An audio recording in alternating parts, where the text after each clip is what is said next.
Prologue: The Abyss and the Return. The air tasted of ozone and spilled divinity.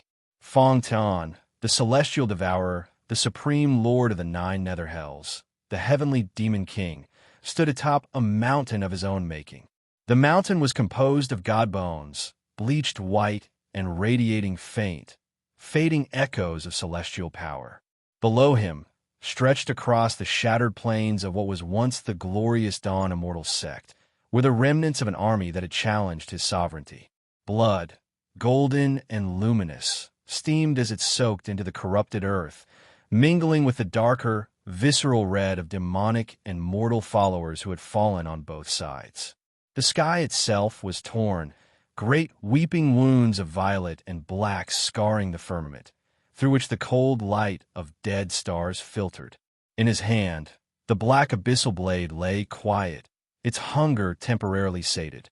It had drunk deeply today, of immortal essence, of Tao cores, of the very will to fight.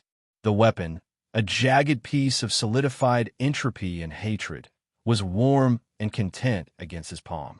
He had wielded it to sever the threads of fate binding entire dynasties, to cut down emperors who ruled for 10,000 years, to silence the hymns of heavenly choirs. Victory, absolute and unchallenged, was his. Yet, as the last defiant scream of the Dawn sect's patriarch faded into the whistling wind, Fang Tian felt nothing. No triumph, no satisfaction, not even the bleak pleasure of survival. There was only a vast, hollow silence within him, a cavern so deep and dark that not even the echoes of countless battles could fill it. For centuries, millennia measured in the slow turn of cosmic cycles, he had pursued power with a single-minded ferocity that became legend, then myth, then a fundamental law of reality in the cultivation world. He had begun as less than nothing, a drowning soul spat into a brutal, unfamiliar universe, and clawed his way to its absolute pinnacle. He was power incarnate, and it was meaningless. The epiphany did not come as a thunderclap, but as a slow, chilling seep, like groundwater filling a forgotten tomb. It had been growing for decades, perhaps centuries. The faces of his vanquished foes, once vivid in their fury or terror, had blurred into a monotonous smear. The taste of different spiritual energies, the crisp purity of immortal qi, the cloying sweetness of Buddhist merit, the corrosive bite of demonic force, all now seemed like variations on ash. He sat upon a throne of absolute dominion, and it was as comfortable as a slab of ice. His gaze, which could shatter constellations, turned inward, past the layers of hardened demonic will, past the intricate, world-ending formations of his soul, past the frost that had encased his heart when he watched his first ally die for a sliver of advantage. There was a locked chamber. It was small, fragile, protected not by power, but by its very insignificance. A memory, not a conquest, not of cultivation breakthroughs that shook dimensions, of a laugh, bright, unguarded, slightly too loud. His sister, Xia, laughing as she tried to fly a kite on the roof of their Shanghai penthouse, the wind tangling her hair. The scent of his mother's jasmine perfume as she hugged him before a board meeting, whispering, "Be brilliant, my son."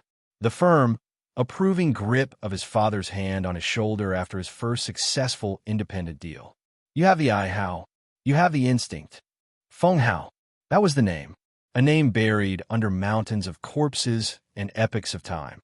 The heir to the Feng global conglomerate, the prince of a financial empire, a young man who believed the world was a ledger to be balanced, a market to be mastered, who thought the greatest dangers were hostile takeovers and shifting market trends. How laughably naive. The memory shifted, turned dark. The gala, the ocean's majesty, a floating cathedral of glass and hubris. His 25th birthday, the night meant to celebrate his formal entry into the empire's upper echelons. Lights reflecting on dark water, the smell of salt, champagne, and expensive perfume. Then the sharp, wrong scent of cordite. Smiling faces transforming into masks of greed. Trusted Uncle Li Shun, his father's right hand, patting his back with one hand while the other signaled the men with guns. The deafening cracks that were not fireworks. His mother's shriek cut short. His father, Feng Tian, a titan of industry, falling to his knees, a dark flower blooming on his chest, still trying to shield his family. Xia, his bright, beautiful Xia, crying his name as rough hands drag her to the railing. He fought then, the soft air, with useless fists and raw terror. A pistol whip across his temple exploded his world into white pain and ringing silence. He fell to the cold deck, tasting blood and defeat. Through blurred vision, he saw Li Shun's polished loafer step before his face. The man's voice, always so reasonable, so calm, was now just a cold, clinical statement. You were born with too much, young Hao. Your existence, it's a market imbalance, a monopoly of chance. We're just correcting it. Then, the rough bite of rope around his ankles, weights, cold, heavy iron weights, clanging against each other. He was dragged, his head lolling. A final glimpse of the yacht's lights, of the black, star-dusted sky, and then the shocking, all-consuming cold of the Pacific. The water swallowed his screams. It pressed in, a crushing, dark eternity. The weights pulled him down into the freezing, lightless depths. The pressure became agony, his lungs burning, begging for air he could not grant. His thoughts fragmented. Regret, terror, a searing, impotent hatred for Li Shun, for the smiling traitors. This was the end, the final, ignoble bankruptcy of Feng Hao. But at the extremity of death, in the trench where no light ever reached, something else reached. Not a hand, a tear, a fissure in reality, bleeding exotic energies, a dying gasp from a distant, collapsing cultivation universe, intersecting with his moment of absolute finality. The spatial rift was violent and unforgiving. It ripped what was left of his consciousness from his drowning body, stripping away the mortal frame, and hurled it across the dimensional bleed. He was reborn, not in a womb, but in a pit of writhing, desperate souls at the very bottom of the Blood Fang demon sect. He was no one. He was less than nothing. A soul fragment with memories of another world, trapped in a weak, starving body in the most vicious Darwinian corner of existence. It was here that Feng Hao died forever, and Fang Tian was born in blood and desperation. The soft heir's mind, however, trained in finance and strategy, did not discard. It adapted. He saw the demonic sect not as a place of chaos, but as a market where the currency was pain, power, and lives. He applied cold, analytical calculus to survival. He learned to assess threats like liabilities, opportunities like assets. He leveraged every slight advantage, betrayed before he could be betrayed, and invested his suffering into a ruthless will to ascend. He cultivated not with noble perseverance, but with the greedy, relentless hunger of a shark that had tasted its own blood. He sought out the most dangerous, forbidden techniques, the ones that traded sanity and humanity for raw, explosive power. The Nine Hells forging scripture remade his body in agony. The soul-devouring sutra let him feast on the cultivation of others. He shed morality like a useless skin. Mercy was a deficit. Compassion was a fatal debt. Only strength mattered. Only the absolute, unassailable power to ensure he would never be helpless again. Centuries blurred. He climbed over mountains of corpses, each one a stepping stone. He carved his name into the annals of history with the edge of his blade. He became the heavenly demon king, a sovereign of slaughter, a living cataclysm. The boy who drowned was a ghost. The man who rose was a god of vengeance without a target, for the world that had wronged him was lost to infinite dimensions. And now, at the summit of all possible power, he understood the terrible joke. The vengeance was complete, yet it could never be complete. The true objects of his hatred, Li Shun, the conspirators, were beyond his reach, lost in a past he could not return to. He had built a kingdom of corpses to answer a crime committed in a different life. The hollow silence yawned wider. He looked out from his mountain of bones. His legions, countless and fierce, awaited his next command. Whole realms trembled at his whim. He had everything, and he had nothing. A memory, sharper than the abyssal blade, pierced him, not of the betrayal, but of a moment before. His family, whole, on the penthouse terrace. Xiao arguing about modern art. His father grumbling about quarterly reports. His mother smiling, pouring tea. The sun was warm. The city below thrummed with life. It was boring. It was mundane. It was everything. A sound escaped him, not a roar of challenge, but a sigh that carried the weight of extinct suns. It was the sound of ultimate realization, of absolute defeat in the face of total victory. No more, he whispered, and the very fabric of the nether hell shivered. In the deepest archives of his conquered realms, in a library carved from the fossilized dream of a dead universe, he had once found a fragment of a text, the forbidden art of the shattered epic. It was not a combat technique. It was a paradox, a ritual that unraveled one's own cultivated eternity, one's hard-won divinity, to fuel a single, impossible possibility, to anchor the soul to a moment of profound, existential regret, to bend the arrow of time not forward, but back along the unique, frayed thread of one's own existence. The price was near total annihilation of power. The caster would be reduced to a spark, a seed, thrown back into the past, retaining only their memories and the faintest echo of their cultivated self. It was the ultimate sacrifice for a second chance at what was lost. For any cultivator, especially one at his pinnacle, it was the height of insanity. To trade godhood for a chance? It was unthinkable. Fang Tian thought of Xiao's laughter, of his father's pride, of the cold, dark water. He smiled. It was a terrifying expression, full of weary resolve. All of this, he said to the uncaring, blood-stained sky, for a single, warm sun. A fair trade. He did not retire to a sealed chamber. He performed the ritual there, atop his mountain of god bones, in full view of his stunned legions. He drew the black abyssal blade and, without a hint of sentimentality, plunged it into his own celestial core. He did not scream. He accepted the unraveling. The power that could snuff out stars bled from him, not in a torrent, but in a reverse Big Bang, collapsing inward. Intricate Tao patterns that had taken millennia to weave snapped like gossamer.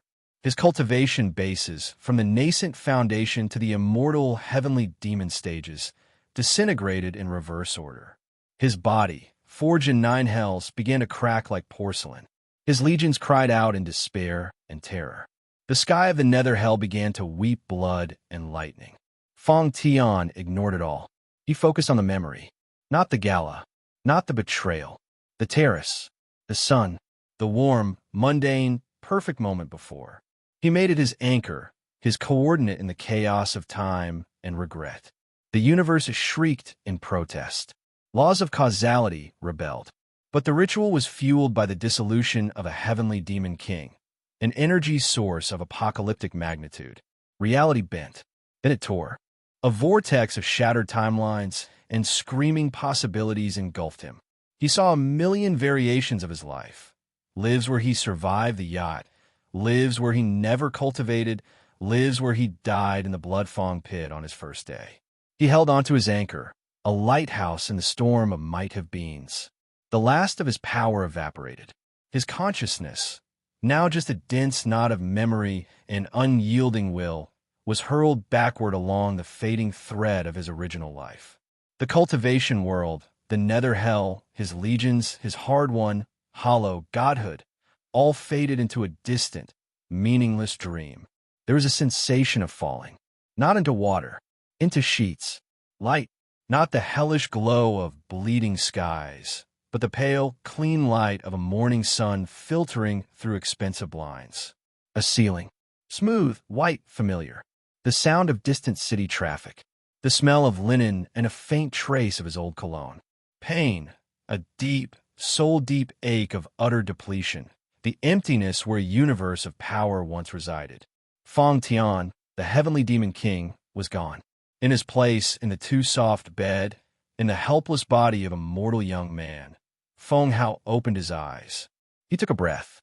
The air of earth, thin and chi-barren, filled lungs that had not breathed in millennia.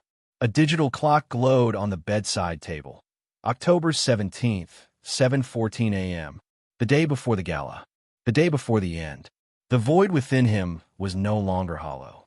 It was filled with a single, focused, crystalline purpose, colder than the deepest void of space and hotter than the core of a star, a purpose not of conquest, but of reclamation, not of cultivation, but of slaughter.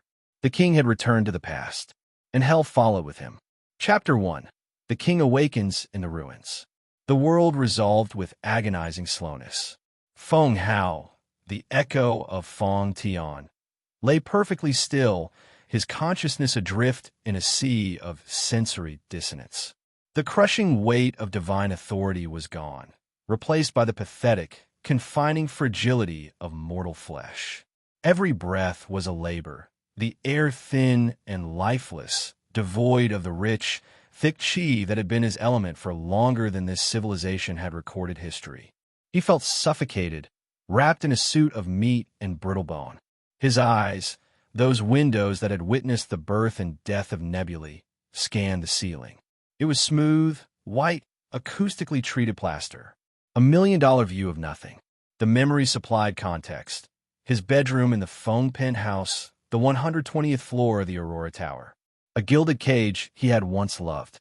With a will that had bent reality, he commanded his body to move.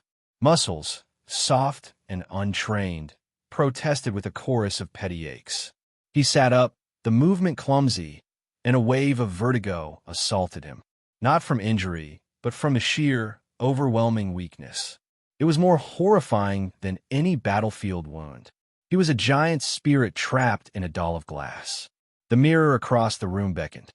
He willed himself to stand, and his legs trembled under the negligible gravity of earth. Each step was a study in pathetic imbalance. He gripped the marble sink, his knuckles white, and faced his reflection. The face was a ghost from a forgotten dream. Youthful, unlined, handsome in a way that spoke of good genes and better nutrition, not of survival carved by hellfire and cosmic strife. The hair was artfully tousled, not by demonic winds, but by expensive product. The eyes were the first crack in the illusion. Feng Hao's eyes had been bright, arrogant, sometimes shrewd, but always human. These were depthless obsidian pools, voids where light entered and died. They held the absolute stillness of a predator that has seen every form of fear and the infinite weariness of an entity that had outlived meaning. He stared at the stranger wearing his past face. The softness of the jaw, the fullness of the lips, it was all a mask. A mask that had smiled at his killers. A mask that had never known the taste of its own blood mingled with an enemy's. Revulsion, cold and sharp, twisted in his gut. This vessel was unacceptable. The clock's digits burned in his periphery. 7:14 a.m. October 17th. The date was a spike of ice through his soul. 24 hours. He had 24 hours before the knives came out in the light of 1,000 party lights. Time. The one resource even a heavenly demon king could not create, only seize. Panic was an emotion for lesser beings. His mind, the same mind that had orchestrated the fall of immortal sex and the corruption of heavenly laws, shifted into a state of cold, hyper-efficient analysis. The first assessment was of resources. Physical resource, the body. Useless. It would be torn apart by the first bullet, falter under the first sustained fight. It needed immediate and brutal reforging. Chi was negligible here, but the Nine Hells forging scripture did not rely on ambient energy. It was a demonic art of paradox, using one's own life force, pain, and sheer will to transmute flesh into artifact. It was excruciating. It was dangerous. It was perfect. Intellectual resource, his mind. Intact. A library of forbidden lore, combat forms spanning 100 disciplines, knowledge of strategy, poison, manipulation, and torture from 1,000 cultures across realms. And the precise, damning memory of every betrayal, every smirk, every gunshot from that night. Social resource, his family. Alive. unaware, a liability and the sole reason for his being. They needed to be hardened, prepared, turned from victims into surviving nodes in his new defensive network. Material resource, the Feng fortune. Billions, a tool to build barriers, acquire weapons, create leverage. It was the seed capital for his new empire of retribution.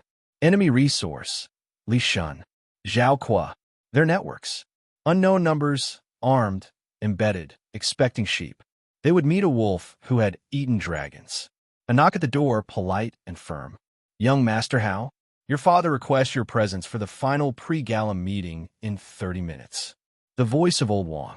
Faithful, kind old Wang, who would have his throat cut while trying to shield Feng Jin tomorrow night. A spike of something hotter than anger, more complex than fury, lanced through Feng Hao. It was a sense of profound waste. The waste of loyalty, of love, of simple decency on the altar of greedy, small-minded treachery. He mastered the tremor in his vocal cords. The voice that emerged was Feng Hao's tenor, but layered with a gravitas that made it resonate strangely in the tiled bathroom. Inform him I will be there. He heard the soft footsteps recede. No time for hesitation. He locked the bathroom door, stripped off the silk pajamas, and stood naked before the mirror, confronting the ultimate enemy, his own weakness. He assumed the first posture of a nine hells forging, the embrace of the lowest pit. It contorted the body into a shape that strained tendons and compressed organs, a position of absolute vulnerability and surrender, the necessary precursor to rising from hell. Then he began. He did not draw Qi in.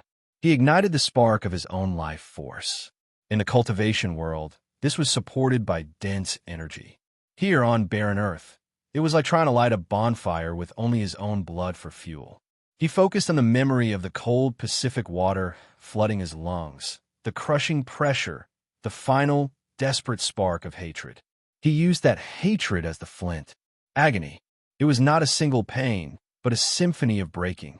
It felt as if his bones were being ground to powder inside their marrow, then reforged in a blacksmith's vise. His muscles fibrillated, tearing and knitting themselves with a vicious, audible sizzle. His skin flushed crimson, then darkened as impurities, toxins from this world's polluted air, the softness of his sedentary life, the very fear in his cells, were forced to the surface in a slick black, tar-like sweat that stank of rot and iron. He bit down on a towel, silencing the roar that wanted to tear from his throat. His vision tunneled, spotting with black and red. The demonic heart within him, a phantom organ of will, beat a slow, steady, merciless rhythm. Survive, adapt, dominate. This was the first hell, the crucible of mortal rejection. It stripped away the body's inherent fragility. He felt a rib crack under the internal pressure, then knit stronger. He felt his tendons lengthen and harden like steel cables. His senses, muffled by the mortal coil, began to sharpen. The hum of the building's HVAC became a distinct rumble. The distant scent of his mother's jasmine tea from 2 floors below tickled his nostrils. The process felt like hours. The clock showed only 20 minutes had passed. He collapsed from the posture, hitting the heated floor with a thud.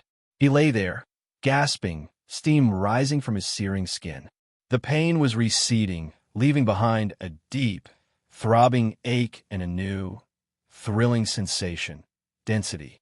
His body, while still lean, no longer felt soft. It felt coiled, potent.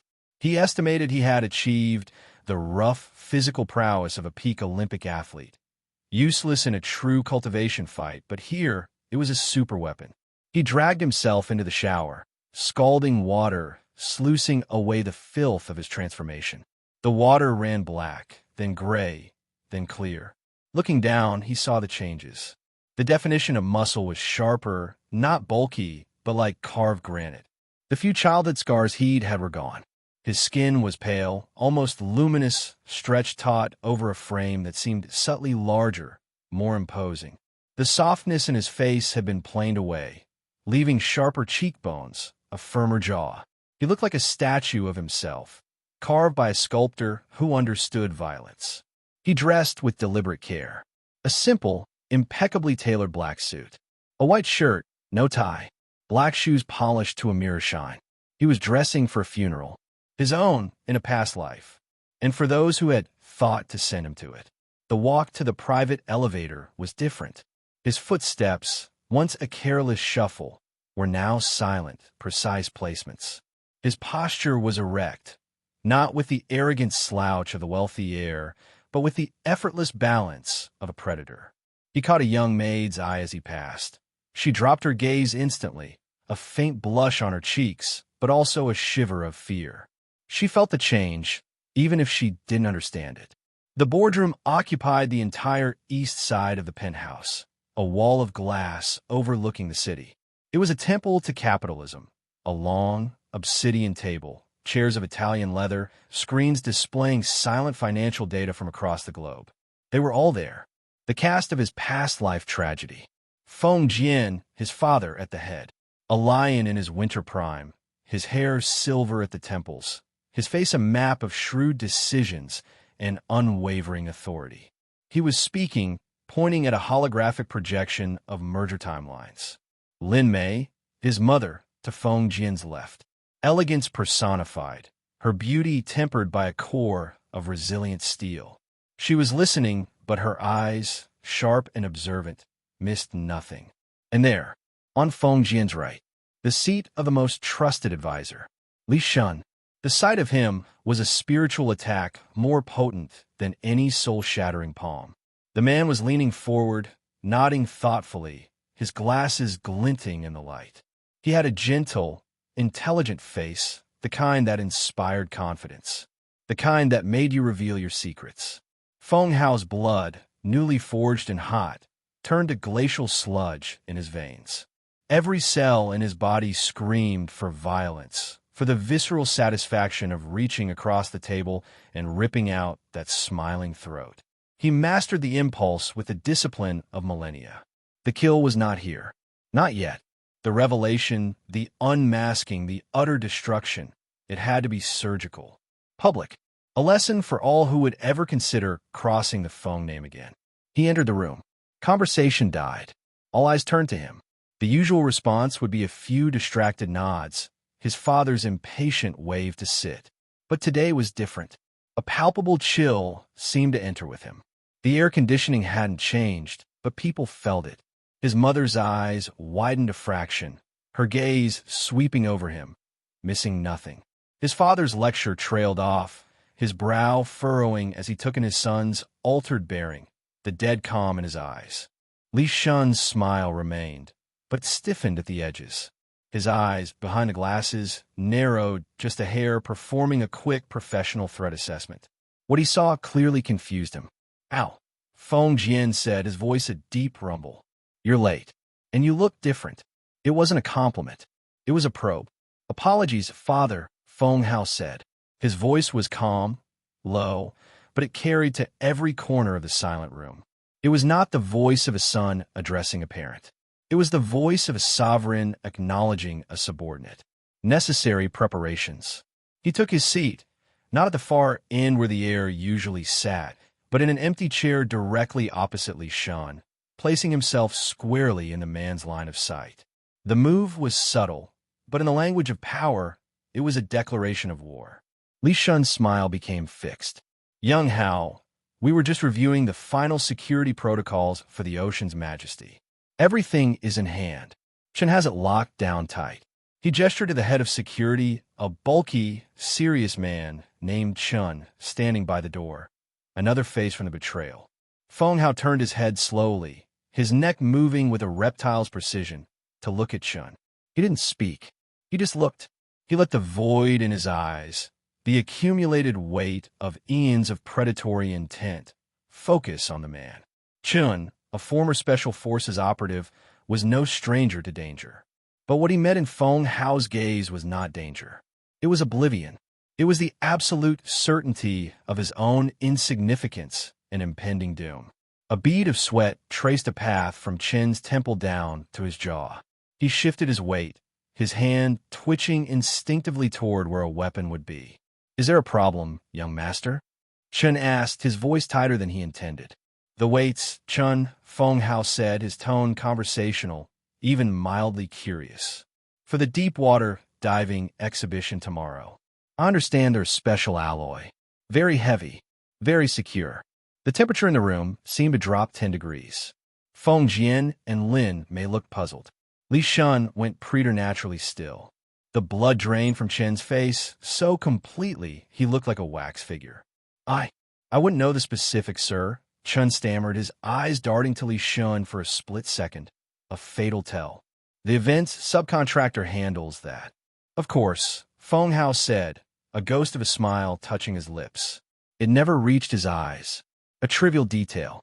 But in my experience, it's the trivial details. The wrong kind of rope, a conveniently faulty life raft latch, a delayed distress signal, that turn an accident into a massacre. Dead silence. The word massacre hung in the air like a poison gas. Li Shun cleared his throat, the sound harsh in the quiet. Ow, that's a rather dramatic turn of phrase. This is a celebration, not a war zone. He attempted a laugh. It died alone. Feng Hao leaned forward, resting his elbows on the obsidian table, steepling his fingers. He looked every inch the young executive, but the energy he projected was that of a coroner conducting an autopsy. Isn't it, Uncle Li? Business is war by other means, and some are willing to use all means. He held Li Shun's gaze. Tell me, in all your contingency planning, what is the protocol for a betrayal from within? For a trusted blade striking at the heart? The room was now a frozen tableau. Feng Jian was staring at his son as if he'd never seen him before. Lin Mei's hand had gone to her throat. Other board members shifted uncomfortably. Li Shun's mask finally cracked. A flicker of raw, panicked anger showed in his eyes before he banked it. I don't appreciate the implication, Hao. Your father and I have built this empire together for 20 years. My loyalty is not a subject for debate. Loyalty, Feng Hao repeated, rolling the word on his tongue as if tasting its flavor. A curious currency. It can be traded, can it not? For a seat on a rival's board? For a numbered account in the Caymans? For the chance to be the big fish in a new pond after the old one is drained. He was circling now, not with accusations he couldn't yet fully prove here, but with psychological needles, probing the weak points in Li Shun's armor, seeding doubt in everyone else. That's enough, Hao, Feng Jian commanded, his voice thunderous. The patriarch's authority reasserted itself, breaking the spell. We have a merger to finalize. Your insights, while colorful, are not helpful. Li Shun is family. Family. The word was a knife twist. Feng Hao looked at his father, and for a moment, the Demon King's implacability wavered, revealing a sliver of the son's anguish. Blood is family, father, he said, his voice softening imperceptibly. Everything else is just a contract, and contracts can be broken. He rose from his chair. The movement was fluid, powerful, drawing every eye. If you'll excuse me, I have my own preparations to see to. He looked at Li Shun one last time. Sleep well tonight, Uncle Li. I hear dreams of deep, dark water can be so vivid. He didn't wait for a response. He turned and walked out, his silent footsteps echoing in the profound silence he left behind. The moment the boardroom door hissed shut, chaos erupted in muted tones. What in God's name was that? A director whispered. Has he lost his mind? The stress. Li Shun was already recovering, spreading his hands, the picture of wounded reason. Feng Jian, I don't know what's gotten into him. Perhaps the pressure is too much. He's always been sensitive. But Feng Jian was not looking at Li Shun. He was staring at the door his son had exited through. He had seen the change in his boy's body, heard the iron in his voice, and witnessed the terror he'd invoked in a hardened man like Chun with just a look. This was not sensitivity. This was metamorphosis. And the cold, analytical part of his mind, the part that had built an empire, wondered, metamorphosis into what? Feng Hao did not return to his room. He went to the penthouse's private gym, a cavernous space filled with unused state-of-the-art equipment. It was a monument to good intentions. He ignored all. He began to move. Not exercises. Forms. The shattered mountain fist, a brutal close-quarter style that used the body as a living hammer. He practiced the motions slowly, then with increasing speed, the air whipping around his fists. He followed it with the ghost step shadow, a footwork technique that prioritized evasion and positioning over sheer speed.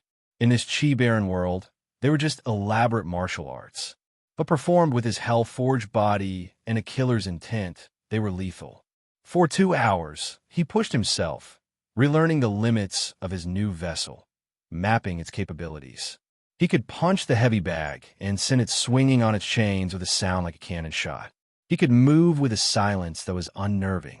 Exhaustion came a clean, physical burn. He showered again, changed into dark, casual clothes, and then sat before a computer terminal in his private study. His fingers flew over the keyboard, not with the hesitant hunt and peck of Feng Hao, but with the blinding, precise speed of a mind that could process information at the speed of thought. He hacked into the phone conglomerate's secure servers, then beyond, into the protected databases of the Zhao Corporation, into offshore banking havens, into the encrypted chat logs of Li Shun's private networks. He used techniques that were part cyber espionage, part divination, applying cultivation world logic puzzles to firewalls, using his spiritual sense, faint as a guttering candle but present, to intuit passwords and security keys. The evidence assembled itself on his screen. The mirrored contracts, the armed shipments to a dummy corporation that owned the pirate speedboats, the payments to Chun and others, the blueprint of the yacht with annotations in Li Shun's digital handwriting. It was all there, a tapestry of treason. He compiled it, not into a report, but into a weapon, a digital packet that could be unleashed with a keystroke. The sun was setting, painting the city in tones of fire and blood. Feng Hao stood at the window, the evidence of the conspiracy scrolling reflected in his dark eyes. The physical weakness was being managed.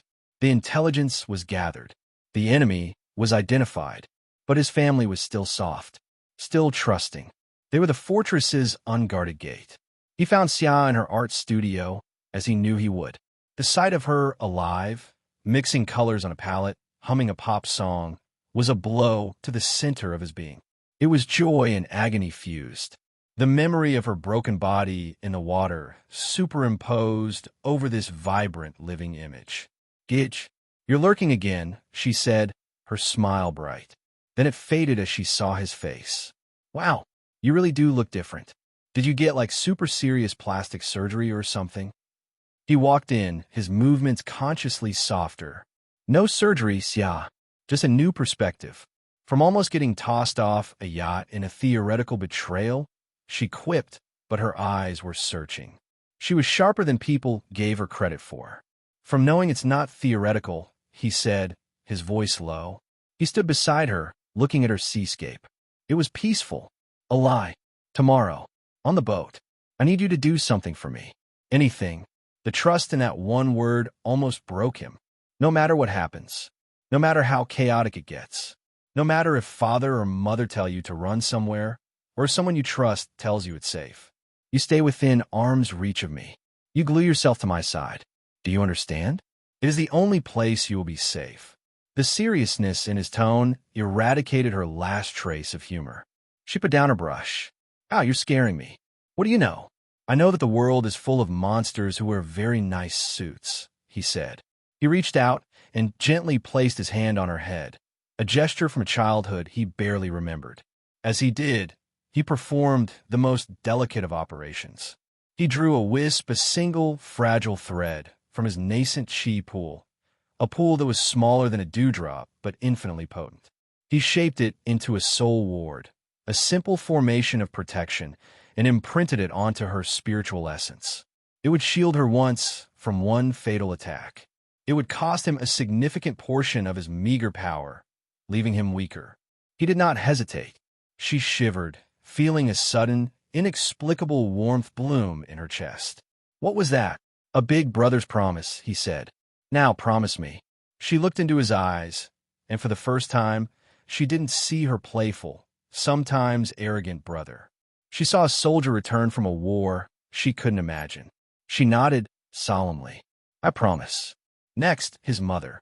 He found her in her private garden, tending to orchids. She sensed his presence without turning. "The storm is here, isn't it?" she said softly, clipping a dead leaf. "It's been brewing for a long time, Mother. We just didn't see the clouds." She turned, her beautiful face calm, but her eyes, the eyes of a woman who had fought her own battles to stand beside Feng Jian, were hard as gemstones. "Li Shun." It wasn't a question. He nodded.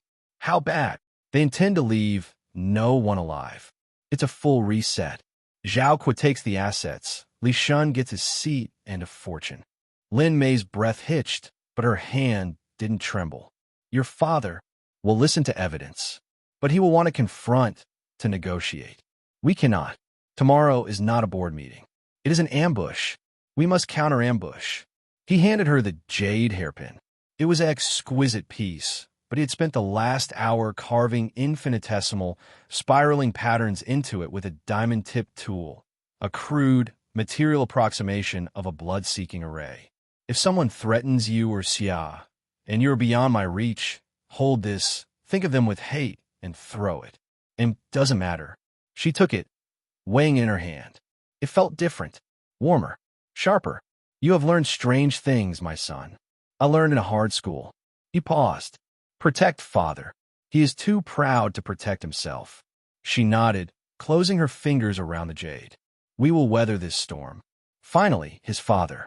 The confrontation was more difficult. Feng Jian was in his study, nursing a brandy, staring at the city lights. He didn't look up as Feng Hao entered. "You undermined me today. You sowed chaos and disrespected a man who is like a brother to me." The anger was a low, control burn. "A brother who has already measured you for your coffin," Feng Hao said, placing a data drive on the desk. "The full audit. The contracts. The communications. The weapons transfers. The bank transfers. It's all there. Li Shun, Chun, Director Zhu, others. They're in bed with Zhao Kui. The gala is the killing floor." Feng Jian finally looked at him, his expression one of profound disbelief that slowly curdled into dawning horror as he slotted the data drive into his computer. He watched the evidence unfold. The color left his face. The patriarch, the unshakable pillar, seemed to shrink in his chair. This can't be. It is. And our response cannot be legal. It cannot be financial. Not tomorrow. By the time the courts move, we will be fish food." Feng Hao's voice was pitiless. "We must answer violence with greater violence. Shock with greater shock. We must walk into their trap and blow it up in their faces." He outlined his plan. It was not a security detail adjustment. It was a military assault briefing.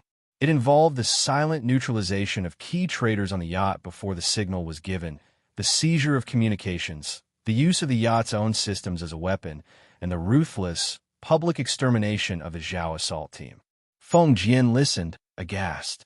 "You're talking about turning your mother, your sister, into combatants. You're talking about murder." "They're already talking about murder, father." Feng Hao's control snapped for an instant, his voice cracking with the fury of a king denied. The windows in the study vibrated. "Mercy to the enemy is cruelty to yourself and everyone you love. I have learned this lesson in rivers of blood and mountains of bones. Do you want to be right, or do you want to be alive?" The raw, ancient power in that outburst stunned Feng Jian into silence. He looked at his son, truly looked, and saw not a boy, but a scarred veteran of conflict he could not fathom. "What happened to you?" he whispered. "I died," Feng Hao said flatly, the heat gone, replaced by absolute zero. "And I have come back with one purpose: to prevent it. Now, will you fight with me, or will you die with your principles?" It was the cruelest choice he could present. He saw the war in his father's eyes, the decent man versus the protector, the businessman versus the warlord. Slowly, the protector won. The shoulders squared. The lion reemerged, but this one was wounded, furious, and deadly. "What do you need?" Feng Jian asked, his voice a gravelly whisper. "The list of men you would trust with your life. Not your fortune. Your life. Access to the yacht's armory. Control of the internal surveillance and comms. And Li Shun. He is mine. He betrayed me," Feng Jian growled. "And he killed me," Feng Hao countered, the past life truth ringing in the words. His death is my tribute, my closure. A long, heavy pause, then a single grim nod. The rest of the night was a flurry of quiet, desperate activity. Feng Hao met with the 5 men on Feng Jian's short list. Old retainers, former soldiers, men whose loyalty was to the person, not the paycheck. He looked into their eyes, judged their spirits, and gave them simple, brutal orders.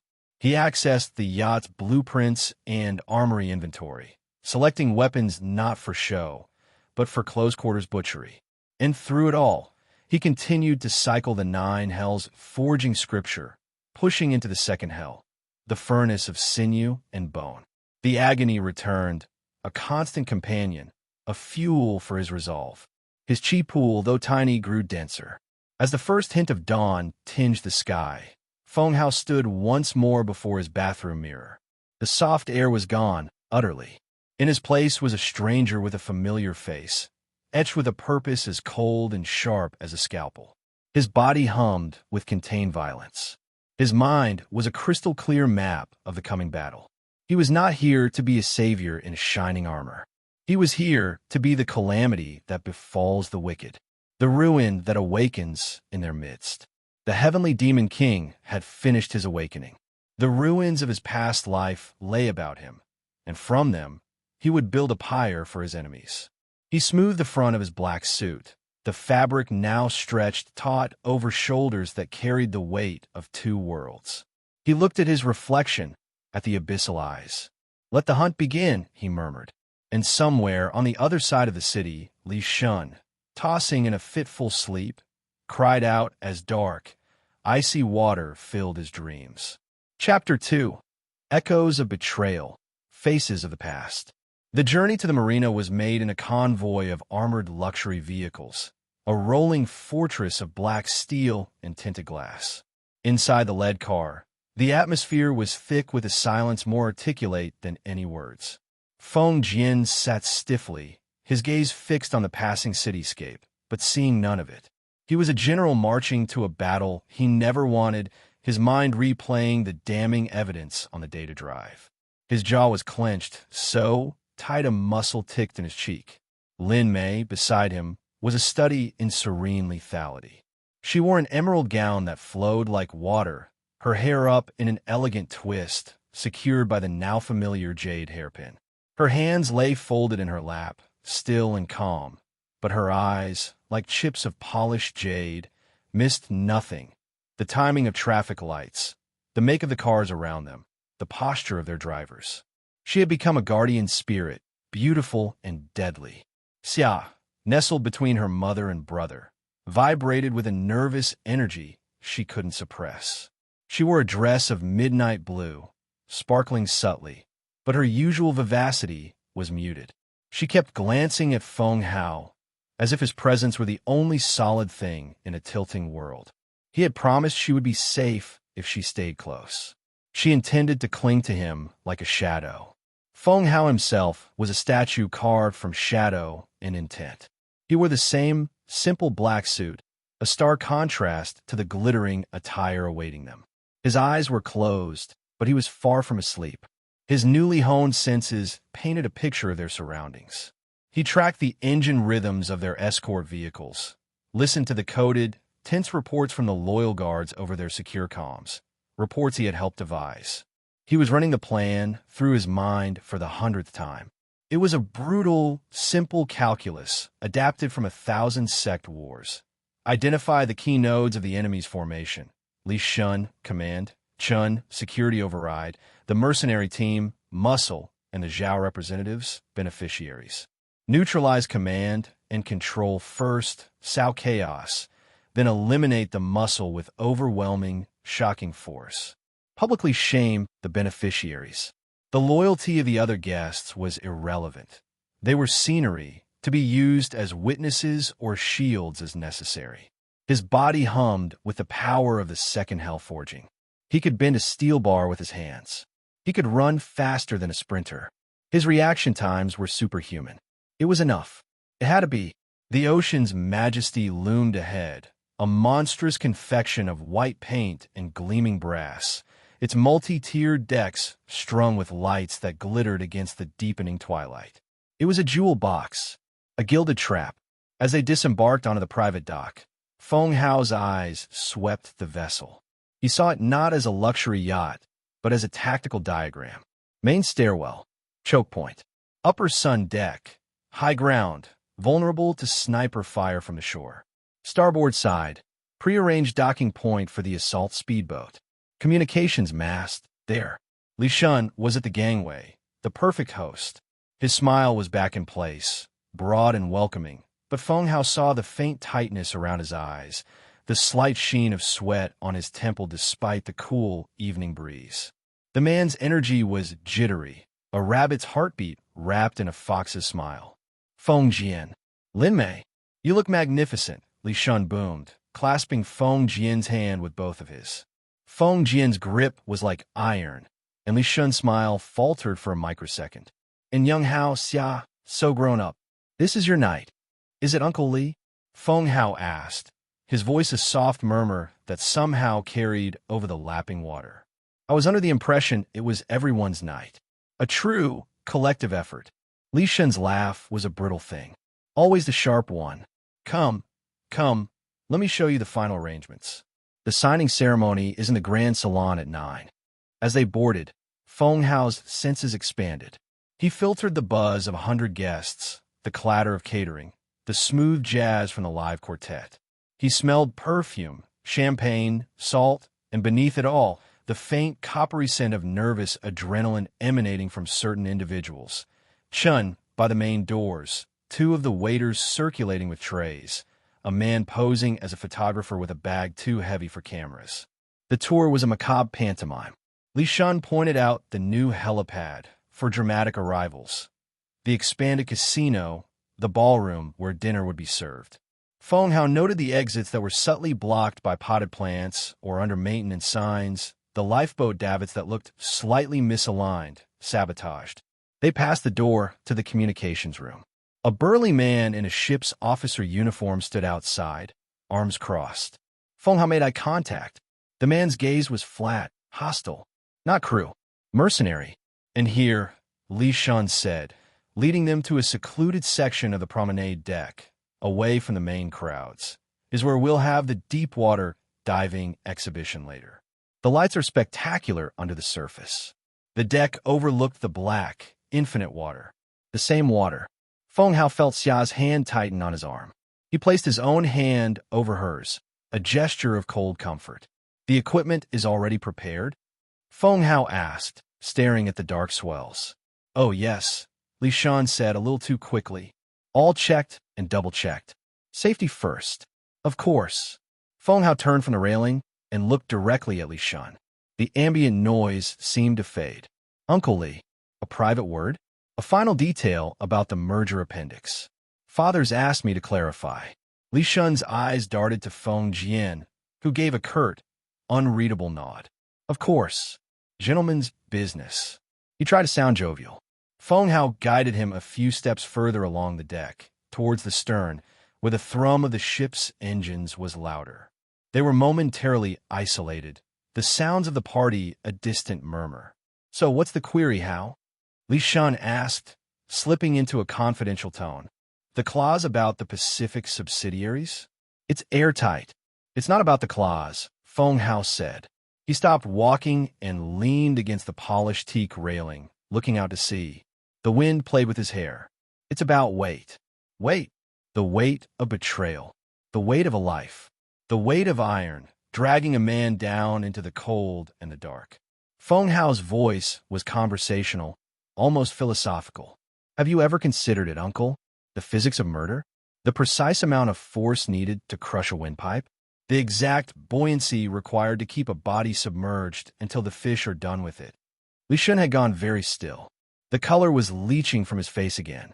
How this isn't funny. Do I look like I'm laughing? Feng Hao turned his head. The dying light cast his face in sharp relief, the abyssal eyes completely shadowed. I'm conducting a thought experiment, based on lived experience. You see, I know what it feels like. The water flooding in, the pressure, the bursting lungs, the slow, quiet suffocation while the world above celebrates. I know the exact sound a man makes when he realizes the person he trusted most has just murdered his entire family for a stock option.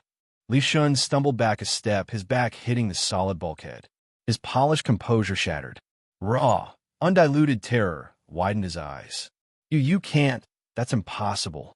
What's impossible? Feng Hao pushed off the railing, taking a single, deliberate step forward. The space between them crackled with unseen menace. That I know about the alloy weights? The ones you personally ordered, specifying maximum density? That I know Chin's men are to cut the starboard lifeboat lines at 9:17 p.m.? That Zhao Kuo is waiting in the master stateroom right now, drinking my father's 47 Macallan, believing the ship is already his. Each sentence was a hammer blow. Li Shun's breath came in short, ragged gasps. He looked like a man seeing a ghost. No, a demon. Who are you? He whispered. I am the reckoning, Feng Hao said softly. He closed the final distance. I am the interest on the debt of blood you thought you'd written off. I am Feng Hao, returned from the depth you threw me into. Li Shun's hand shot to his wrist, to the hidden panic button on his watch. Feng Hao's movement was a blur. His left hand shot out, not as a fist, but as an open-handed whip-crack strike to the forearm. The sound was a sickening, wet snap. Bone broke cleanly. Li Shun's scream was a high, choked thing starting in his throat. It never finished. Feng Hao's right hand clamped over Li Shun's mouth, stifling the sound. At the same time, he drove his knee up in a vicious, short thrust into the man's solar plexus. All the air left Li Shun's body in a silent, agonized whoosh. He sagged, consciousness flickering. Feng Hao held him up, an intimate, brutal embrace. He leaned close, his lips near Li Shun's ear. You do not get to scream. You do not get to warn them. You will watch. You will be conscious. With clinical precision, he performed 2 more actions. A sharp, upward jab of his thumb under Li Shun's jaw, near the hinge. A nerve cluster strike that induced full-body paralysis without loss of sensation or awareness. Then, grasping the man's slack jaw, he wrenched it sideways with a gruesome pop, dislocating it. Li Shun's mouth hung open, silent, a thin line of drool already tracing down his chin. His eyes rolled in panic, tears of pain and terror streaking his face. Feng Hao half-dragged, half-carried the limp form to a nearby service hatch-marked linen storage. He opened it, shoved Li Shun inside amongst the stacks of towels and tablecloths, and secured the man's wrists and ankles behind his back with plastic zip ties from his own pocket. He took Li Shun's watch, phone, and a small backup pistol from an ankle holster. He looked down at the paralyzed, silently weeping man. Comfortable, uncle? The show starts soon. Your front row seat is reserved. He closed the hatch. From the inside, he heard a muffled, desperate thump. He ignored it. He pulled a small, pre-cut strip of jade, a crude, one-use silencing talisman he'd prepared, and pressed it against the door seam. A faint violet glow pulsed once, then faded. No sound would escape. Feng Hao took a moment to adjust his cuffs, his breathing even. The entire encounter had taken less than 90 seconds. He turned and walked back to where his family waited, his face a placid mask. Feng Jian's eyes were questions. Lin Mei's gaze went from Feng Hao's perfectly calm face to the faint, fresh scuff mark on his shoe. Xia just looked relieved he was back. All settled, Feng Hao said. Uncle Li had a sudden migraine. He's gonna lie down. He said to start without him. Feng Jian's nod was grim. He understood. They mingled. Feng Hao was a black hole at the center of the gaiety, absorbing information. He nodded at guests, his smile a cold, fleeting thing that never touched his eyes. He identified the other key nodes. Annie Zhu, the finance director, laughing too brightly by the champagne fountain. 2 of Zhao's business associates, their tailored suits unable to hide the tactical musculature beneath. The photographer was now stationed with a clear sight line to the podium in the grand salon. He gave subtle, prearranged signals to the loyal phone guards. Old Wang, who was overseeing the bar, and 2 others posing as guests. Targets marked. Hold position. At 10 minutes to 9, they moved to the grand salon for the signing. The room was opulent, all crystal and gold leaf, filled with the cream of society. A sense of momentous occasion hung in the air, thick and cloying. At the head of the room was a long table with the contracts, spotlit dramatically. Zhao Kuo stood there, a bull of a man in a white tuxedo, a confident smile on his face. To Feng Hao's senses, the man radiated the giddy, greedy anticipation of a predator about to feed. Feng Jian, Zhao Kuo boomed, opening his arms. The moment of destiny. Feng Jian did not smile. He walked to the table, his family beside him. The crowd quieted, sensing a shift in the script. Destiny is a curious thing, Zhao, Feng Jian said, his voice amplified by hidden microphones. It can be shaped. It can also be hijacked. Zhao's smile tightened. Philosophy after the signing, old friend. The pens await. Feng Jian picked up a pen, weighed it in his hand. Then he looked out at the crowd. Before we commit our names, a short presentation. A show of transparency for our partners. He nodded to Feng Hao. This was the signal. Feng Hao raised a remote in his hand. The large screens behind the podium, meant to display the merger logo, flickered to life. But instead of corporate graphics, they showed a cascade of documents, emails, financial transfers, and video clips. A collective gasp went through the room. There was Li Shun's personal ledger, showing the Zhao payments. There were blueprints of the ocean's majesty with attack vectors highlighted in red. A video clip, time-stamped from yesterday, showed Zhao Kuo in a warehouse, inspecting automatic weapons with Chun. An audio recording played, Li Shun's voice clear. No survivors, Zhao. That's the only way it's clean. The weights will handle the air. Guns for the rest. Chaos erupted. The carefully constructed facade of the evening shattered. Zhao Kuo's face purpled with rage and shock. This is a forgery. A desperate trick. Security. Seize that remote. Chun, by the door, drew his pistol. But he didn't aim for Feng Hao. He aimed for Feng Jian. Lin Mei moved. She didn't scream. She didn't hesitate. Her hand went to her hair, pulled the jade pin. As Chin's finger tightened on the trigger, she threw. It was not a throw of strength, but of intent, guided by the crude, blood-seeking array and a mother's fury. The pin flew, not in a straight line, but in a faint, glowing arc as if homing. It struck Chin not in the eye, but in the throat, punching through his Adam's apple with a wet thunk. He gagged, a spray of blood misting the air as he dropped the gun, clutching at the protruding ornament. The room descended into screaming, panicked bedlam. The Zhao mercenaries and embedded traitors, their plan in tatters, went for their weapons. The waiters dropped their trays, pulling out compact submachine guns. The photographer swung his heavy bag around. Feng Hao had already moved. He shoved Xia behind the solid oak signing table and barked at his mother. With her, Lin Mei, her face pale but determined, ducked down beside her daughter, pulling a small ceramic knife from her clutch, another of Feng Hao's provided tools. Feng Jian had drawn a compact pistol from within his jacket, firing twice at a charging mercenary. The man went down. Then Feng Hao was among them. He didn't go for the guns first. He went for the signal. The photographer was raising what was indeed a rifle from his bag. Feng Hao crossed the 15-meter distance in a blur of black. A waiter turned, leveling his weapon. Feng Hao didn't break stride.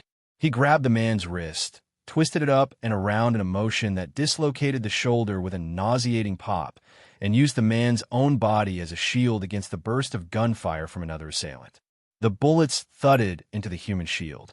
Feng Hao let the body drop, snatched the falling submachine gun, and in one continuous motion, fired a short, controlled burst into the photographer's center mass before the man could aim. He dropped the gun. Ammunition was limited, and it made him a target. He became a specter of close-quarters death. A mercenary lunged at him with a knife. Feng Hao sidestepped, his hand shooting out to grip the knife wrist. He executed a shattered mountain fist technique, rock-splitting torque. He didn't try to disarm. He applied devastating rotational force to the entire arm. Bones from wrist to shoulder snapped in a series of sickening cracks. The man's scream was cut short as Feng Hao drove the man's own limp, knife-holding fist into his throat. He whirled. Another, bigger opponent, a European mercenary with a face like granite, swung a fist the size of a ham. Feng Hao didn't block. He ducked under the swing, coming up inside the man's guard. His fingers, hardened by the forging, formed the demon-shattering finger spear. He struck once, precisely, at a point 2 inches below the sternum, driving the focused force of his entire body upward. It was a killing strike to the heart plexus. The big man's eyes bulged. He took 2 staggering steps back, collapsed, and did not move. Blood slicked the polished floor. The air was thick with cordite, screams, and the coppery scent of death. The loyal Feng guards were engaged in their own desperate fights, but Feng Hao was the vortex, drawing the most violent attention. Zhao Kuo, seeing his plan unravel, was shouting into a radio, "Now! Now! Come in now!" From a starboard side, the roar of powerful outboard engines cut through the chaos. The pirate speedboat was making its assault run. Feng Hao, his suit jacket torn and spattered with crimson, looked towards the deck doors. A cruel smile touched his lips. Phase 2. The hunt was on, and the predators had just become the prey.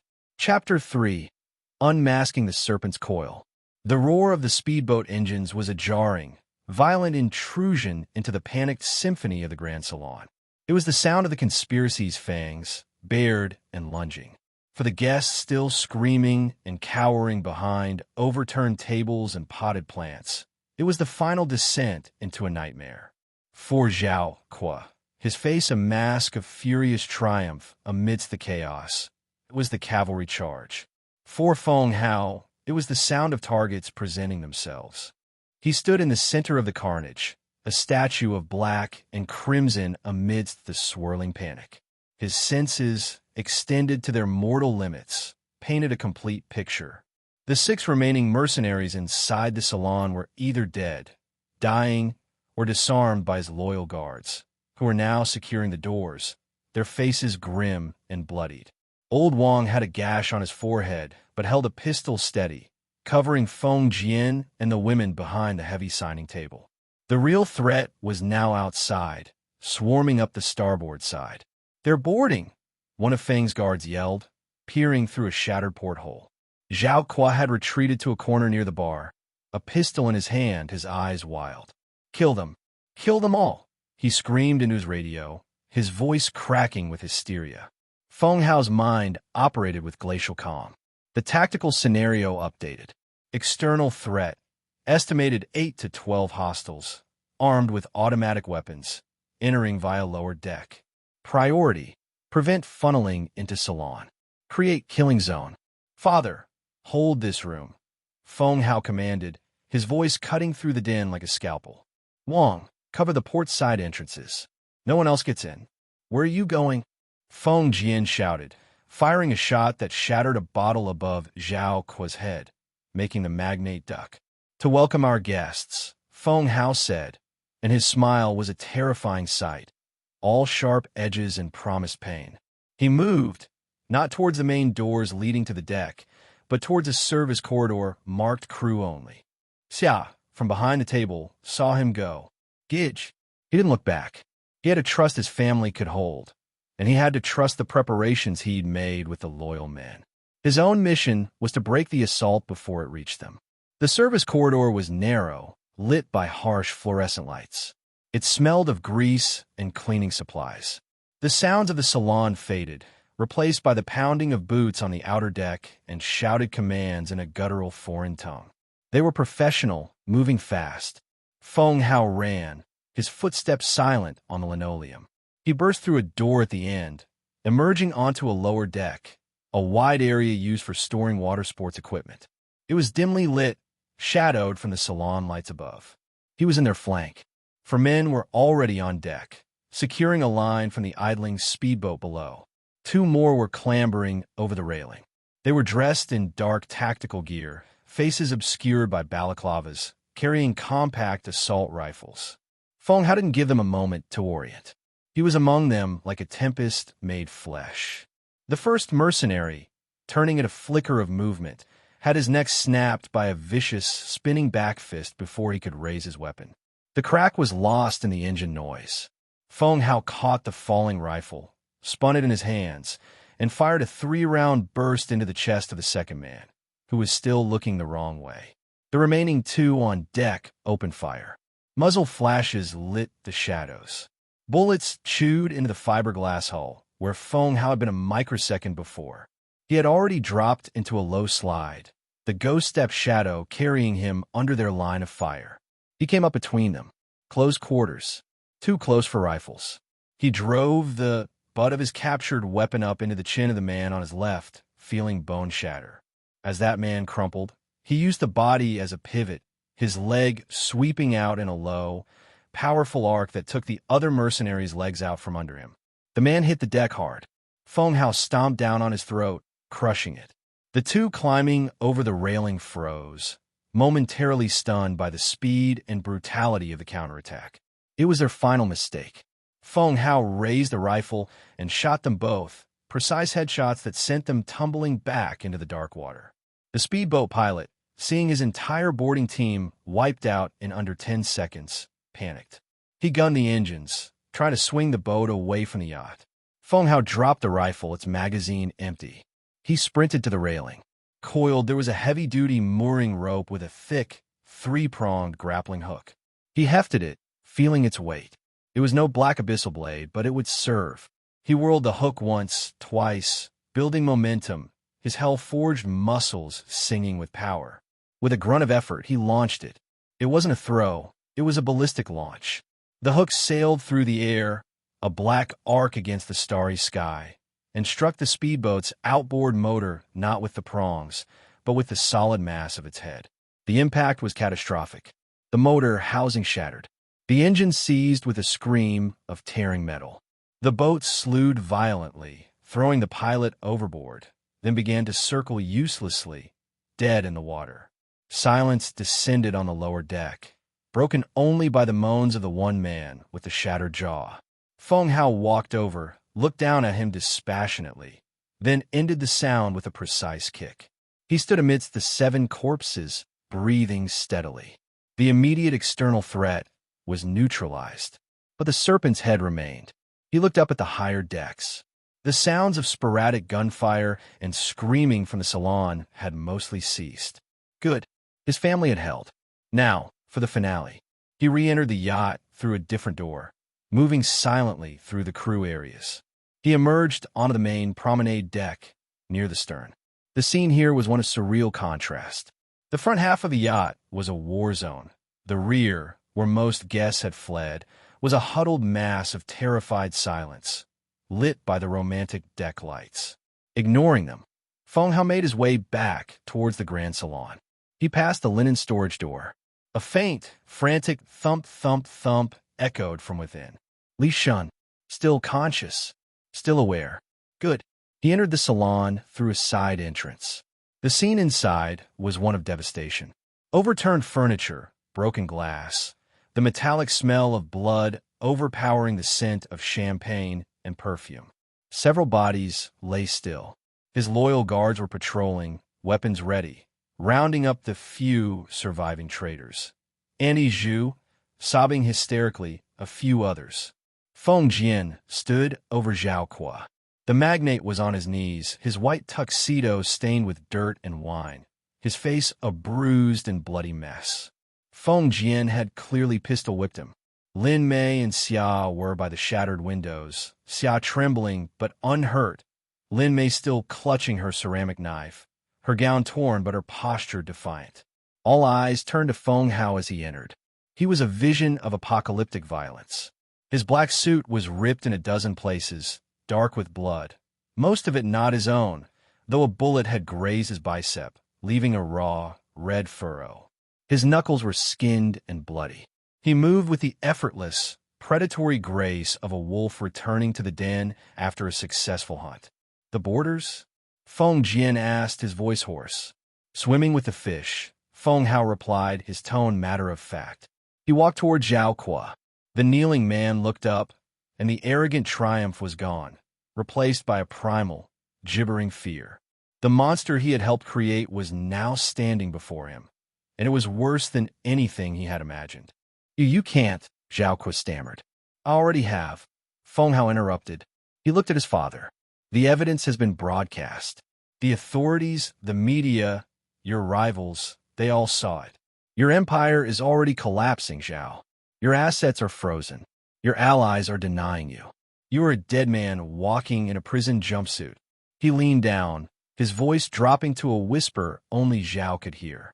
But I'm not going to let you have a trial. A trial implies a society, rules, a future. You have forfeited all of that.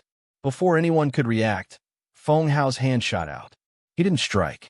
He grasped Zhao Kuo's head in both hands, a grotesquely intimate gesture. He looked into the man's terrified eyes. This is for the toast you were going to make over our graves. Then, with a sharp, vicious twist born of demonic strength, he broke Zhao Kuo's neck. The crack was loud in the silent salon. Zhao's body slumped to the floor, his eyes staring blankly at the crystal chandelier above. A collective gasp went through the room. Even Feng Jian flinched.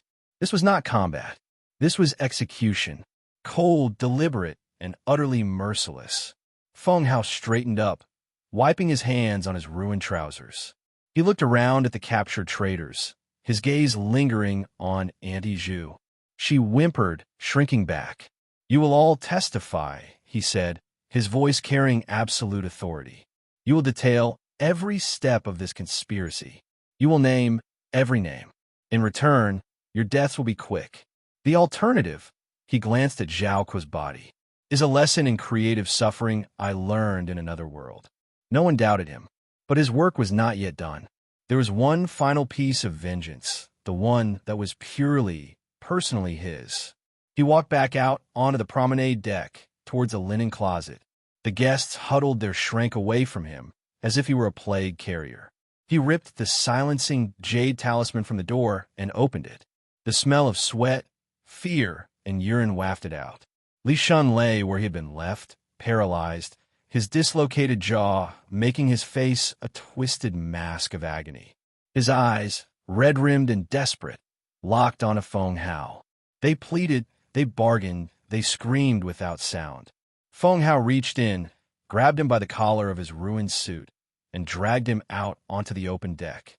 He propped him up against the railing, facing the dark, endless ocean. The few lights from the distant speedboat and the yacht's own deck lights illuminated the scene. Some of the braver guests peeked from doorways. His family emerged from the salon, standing in the shattered doorway. Feng Hao knelt beside Li Shun, so their faces were close. He reached up and, with a cruel, deliberate motion, relocated the man's jaw with another sickening pop. Li Shun cried out a raw, animal sound of pain. "Shoo!" Feng Hao murmured almost kindly. "You don't want to miss your finale." He leaned close. "You wanted me to drown Uncle Li.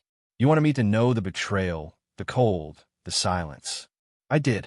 I experienced it all, and I have brought a piece of that silence back for you." He placed his palm on Li Shun's forehead. This was not a physical strike. It was a soul art, the most basic fragment of the eternal echo of regret he could manage with his pitiful chi. He wouldn't grant Li Shun the full. Looping Hell's Cape, he lacked the power.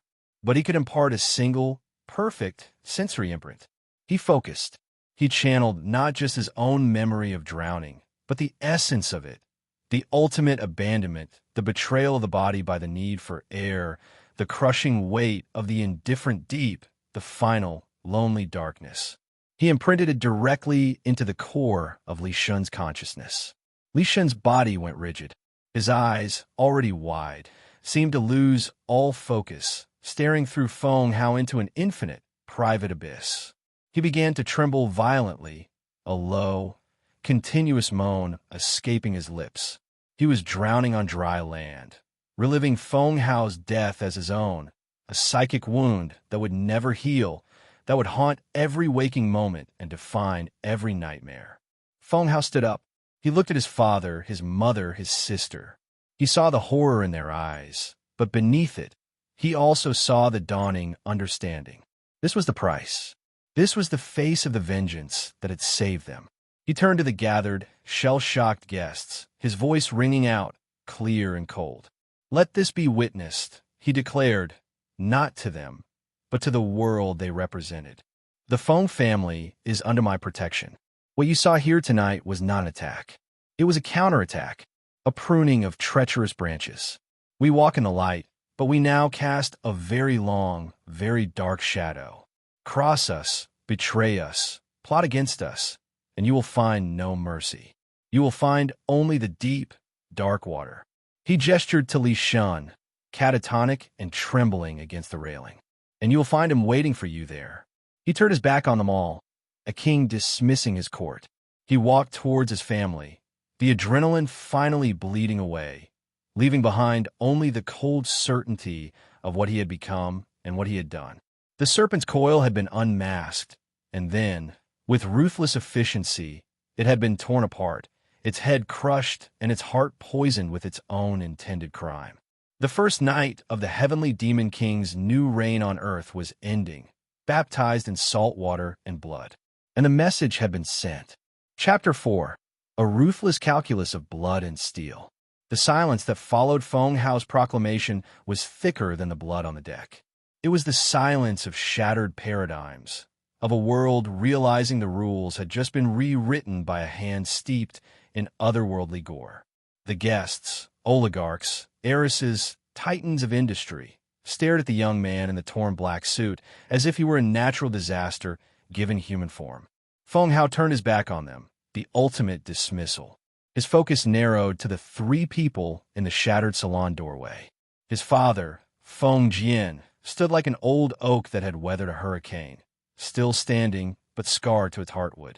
Lin Mei's elegant composure was a fragile shell over eyes that held a storm of maternal terror and ferocious pride. Xia's face was pale, her gaze darting between her brother and the broken thing that was Li Shun, as if trying to reconcile the two. He walked towards them, the adrenaline ebbing, leaving a cold, clinical emptiness in its wake. The pain from the bullet graze on his arm and the various aches from the forging scripture were mere data points to be acknowledged and filed away. "We need to leave. Now," he said, his voice stripped of the ringing, declarative tone he'd used for the crowd. It was flat, operational. "The authorities, the Coast Guard." Feng Jian began, his voice ragged. He looked at the carnage in the salon, at Zhao Kuo's body, his mind clearly trying to compute the legal, social, and financial fallout. It was the mindset of the king of a peaceful realm, suddenly finding his castle a charnel house. "Are being handled," Feng Hao interrupted. He pulled Li Shun's phone from his pocket. On the screen, a pre-recorded message, along with the damning evidence package, was marked as sent to a dozen key law enforcement contacts, federal investigators, and major media outlets 30 minutes prior, at the moment the first shot was fired in the salon. The narrative is established. Zhao Kuo, aided by the traitor Li Shun, attempted a hostile takeover via armed piracy. The Feng family, with the help of loyal security, defended themselves. A tragic incident. A corporate coup failed. We're the victims who fought back. He made it sound simple, inevitable. He omitted the fact that his defense had been a preemptive massacre, that his counters had been executed with a precision and brutality far beyond any corporate security detail. "And him?" Lin Mei asked softly, her eyes on Li Shun, who was now curled into a fetal position, rocking slightly, his moans a continuous, low drone of psychic agony. "He lives. His testimony is useless. His mind is elsewhere. He is a monument. Let them see him." Feng Hao's tone held no pity. It was the voice of a curator discussing a particularly effective exhibit. Xiao finally found her voice. "Gidge, you killed them. You broke that man's—" She couldn't finish, gesturing vaguely at Li Shun. Feng Hao looked at his sister. The void in his eyes softened by a fraction, not with remorse, but with a bleak form of honesty. "Yes, I did. They were going to do worse to us. To you. The only difference is efficiency and timing." Before she could respond, the distant thrum of helicopter rotors cut through the night. Flashing blue and red lights appeared on the horizon, Coast Guard cutters speeding towards them. "Time's up," Feng Hao said. "Follow my lead. Say nothing. Let the evidence speak." The next hours were a blur of controlled chaos. Feng Hao became a different person. Not the demon king, not the avenging son, but the shell of Feng Hao, the shocked and traumatized heir. He allowed a veneer of shock to settle over his features, his movements becoming slightly uncoordinated. He submitted to having his minor wounds treated by paramedics, wincing appropriately. He gave short, stunned statements to the lead federal agent, a serious man named Curtis, pointing him towards the evidence packet, deferring to his father's security team. He was a master of masks. This was just another one, thinner than most. Feng Jian and Lin Mei, guided by his earlier, terse instructions, played their parts. The grief-stricken patriarch betrayed by his brother. The steel magnolia, trembling but resolute. Their genuine horror needed no acting, only direction. The yacht became a crime scene. Bodies were bagged and removed. The surviving traitors, including the catatonically Shun, were taken into custody. The guests, after giving initial statements, were ushered away, every one of them carrying the burnt-in image of Feng Hao's final, merciless twist of Zhao Kuo's neck. By dawn, the Feng family was back in the penthouse, under a different kind of siege. Not of bullets, but of light. News vans crowded the street below. The Red Yacht massacre was the only story in the world. Inside, the atmosphere was funereal. The gilded spaces felt like a museum of a life that had ended last night. Feng Hao stood in his father's study, looking out at the media circus. His body hummed with the need to move, to act, to consolidate. The battle was won, but the war was just beginning. Zhao Kuo had allies. Other vultures had watched. The display of ruthlessness would deter many, but it would also galvanize others. Those who saw the Feng family not as victims, but as dangerously unpredictable rivals who had just violently reshaped the board. "We need to talk," Feng Jian said from behind him. He'd changed into a dressing gown, but he looked older, the weight of the night pressing down on him. Feng Hao turned. "What you did, what you are," Feng Jian struggled for words. "That was not just training. That was not just a will to survive. That was something else. It is what was necessary," Feng Hao replied, offering no explanation. Necessary to kill a disarmed man? To break Li Shun's mind? There was no accusation in Feng Jian's voice, only a desperate need to understand. "Mercy is a luxury of the secure," Feng Hao said, a line from the Nether Hell's mercenary codes. "We were not secure. We are still not secure." Zhao Kuo alive meant endless legal battles, political maneuvering, chances for his allies to regroup. He was a symbol. Symbols must be shattered, not negotiated with. "Li Shun," he paused. His punishment was not for justice. It was for me, and it was a message, a living message. Feng Jian sank into a chair, rubbing his temples. "You speak like a warlord, not a businessman." "This world's business is war," Feng Hao stated. "You use proxies, lawyers, stock manipulations. They used mercenaries. I simply removed the middleman. The language is the same: power, fear, elimination." Lin Mei entered, her face carefully composed. She went to her husband's side, but her eyes were on her son. The doctor gave Xia a sedative. "She's sleeping." She kept asking if her gauge was still her gauge. The words were a needle to a heart Feng Hao thought had been petrified. He showed no outward reaction. "I am what our survival required me to become." "And what does it require now?" Lin Mei asked, her voice sharp. "More killing? Are we to live in a fortress, you drenched in blood, while the world fears us?" "Yes," Feng Hao said, the simplicity of it brutal. "But not a fortress of stone. A fortress of influence, of capital, of unassailable reputation. The fear is the foundation. Now we build upon it."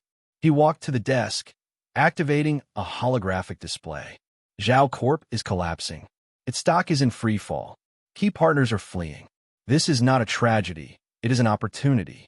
A fire sale of assets. We will not buy them." Feng Jian frowned. "We won't. No. We will orchestrate their acquisition by a series of shell corporations, trusts, and foreign holdings I've been designing. Then we will merge them, strip them, and integrate the valuable pieces into a new entity. Not Feng Global. Something new. Something with no history, only power. The Eclipse Group, a name that speaks of something vast, dark, and inevitable." He manipulated the display, showing complex cascades of ownership, leverage buyouts, and asset migrations. It was a financial siege engine, designed with a cultivator's understanding of pressure points and a demon king's appetite for consumption. And the human element? Lin Mei pressed. The Zhao family? Their allies? Feng Hao's gaze was impersonal. The Zhao family will be offered a one-time settlement for their remaining non-core assets. A generous one, publicly announced. It will make us look magnanimous. It will also be their only lifeline. They will take it and fade into obscurity. Those who do not, he let the sentence hang. As for allies, we have the list from Li Shun's files. We apply pressure. Economic, legal, personal. We find their weaknesses, debts, scandals, mistresses, and we squeeze. They will either bend the knee or break. There will be no middle ground. He spoke of ruining lives with the same detached efficiency as he had spoken of breaking necks. Feng Jian looked from the dazzling, ruthless financial schematics to his son's implacable face. A profound sorrow warred with a terrifying awe. You have a vision. A terrible, clear vision. It is the only vision that ensures you live to see old age, father. That mother continues her charities. That Xia paints her seascapes in peace. He finally turned from the screen to look at them. The price is my soul. It is a price I paid long ago. You do not have to pay it. You just have to follow my lead. It was not a request. It was the decree of a sovereign. In the days that followed, Feng Hao moved with relentless purpose. He became the phantom CEO of the nascent Eclipse Group, operating from the penthouse while the public face of the Feng family showed a dignified, grieving resilience.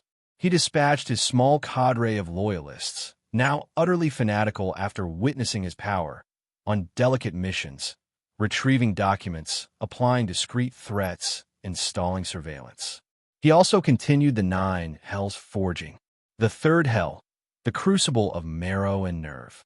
The agony was deeper, more internal, a searing purification that felt like his skeleton was being dipped in molten lead.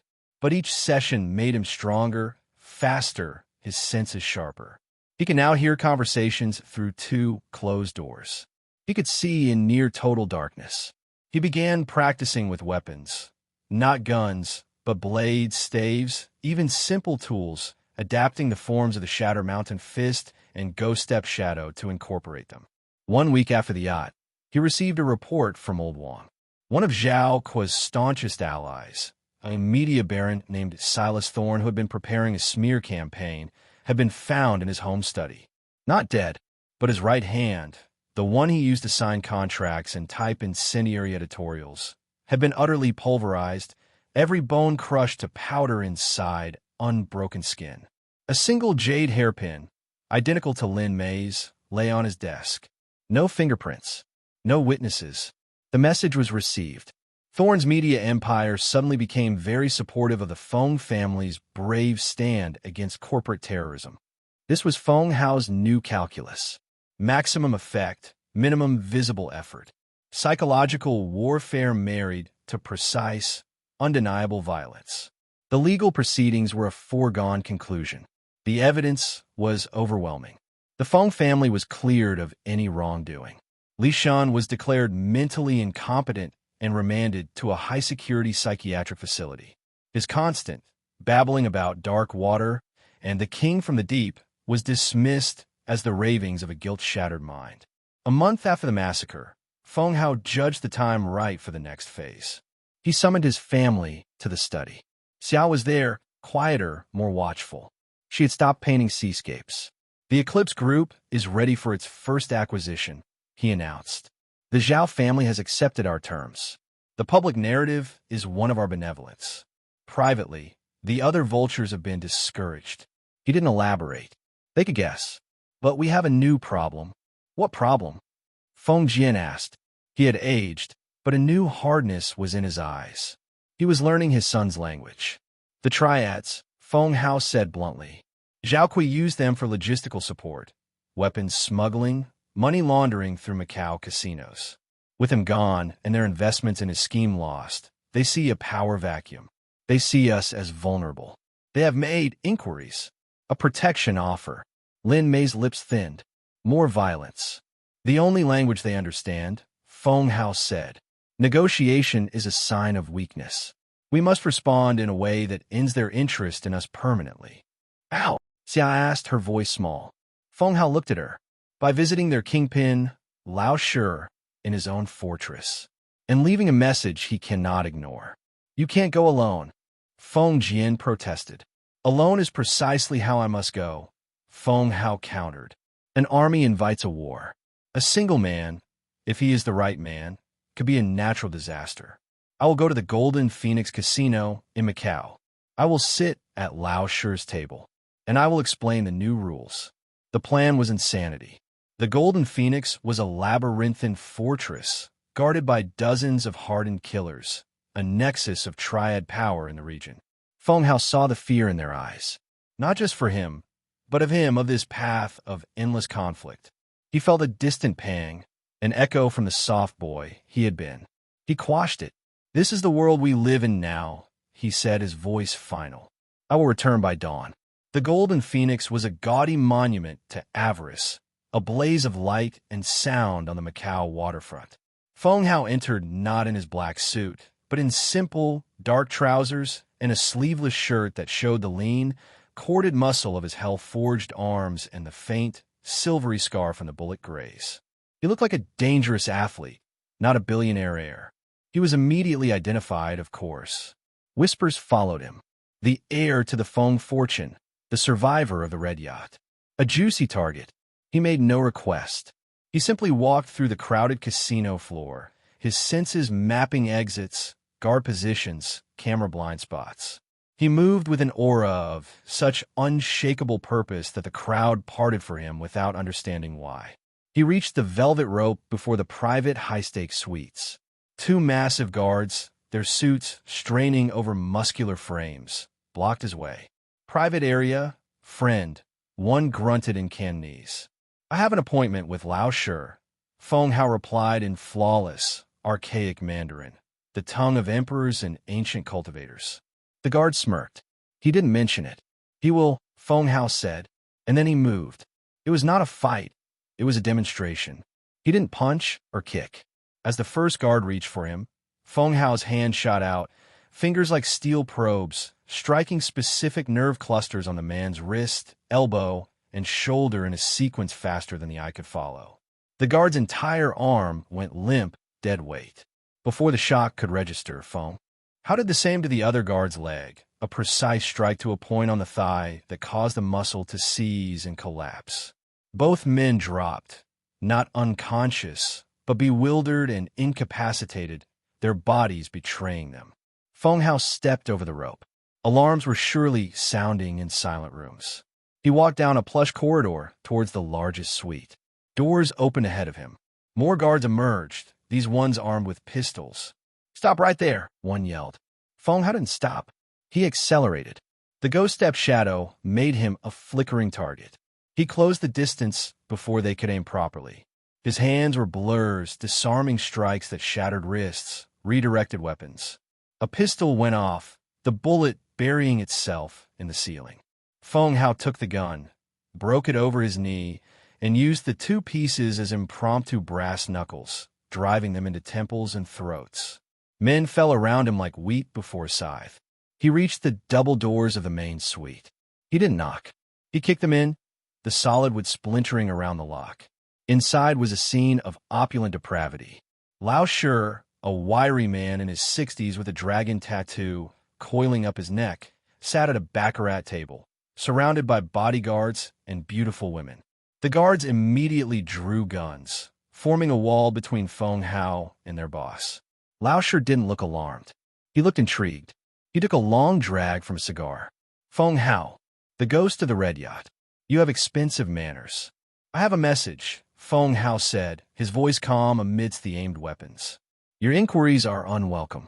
Your business with Zhao Kuo is concluded. You will look elsewhere.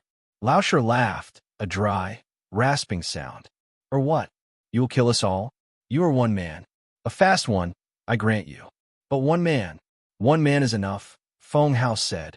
His eyes scanned the room. You have 8 guards in this room. 2 at the door behind me. 4 on the balcony. All armed. Lao Shi, You smoke a Cuban cohiba.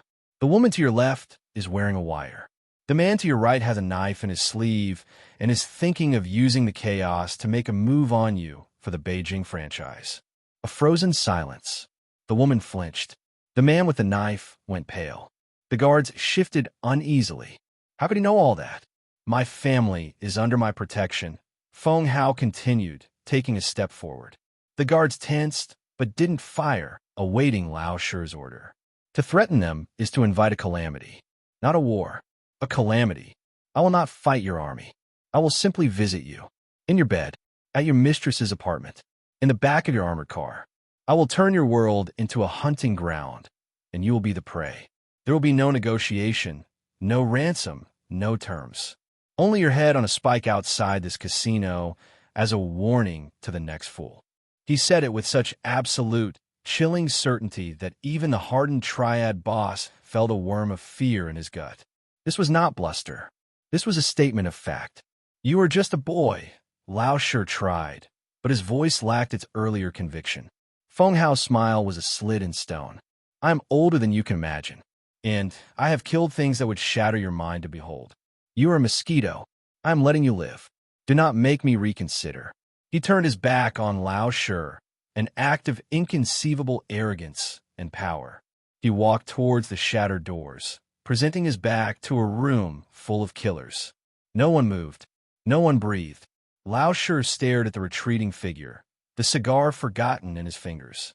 He saw not a young man, but a depthless darkness walking away. He had survived by reading power, and the power radiating from Feng Hao was not of this world. It was ancient, bloody, and utterly without fear. As Feng Hao reached the corridor, Lao Shi finally spoke, his voice hoarse. The Feng family is under new management. We have no quarrel with you. Feng Hao didn't look back. He simply raised a hand in acknowledgement, a king accepting the fealty of a minor chieftain.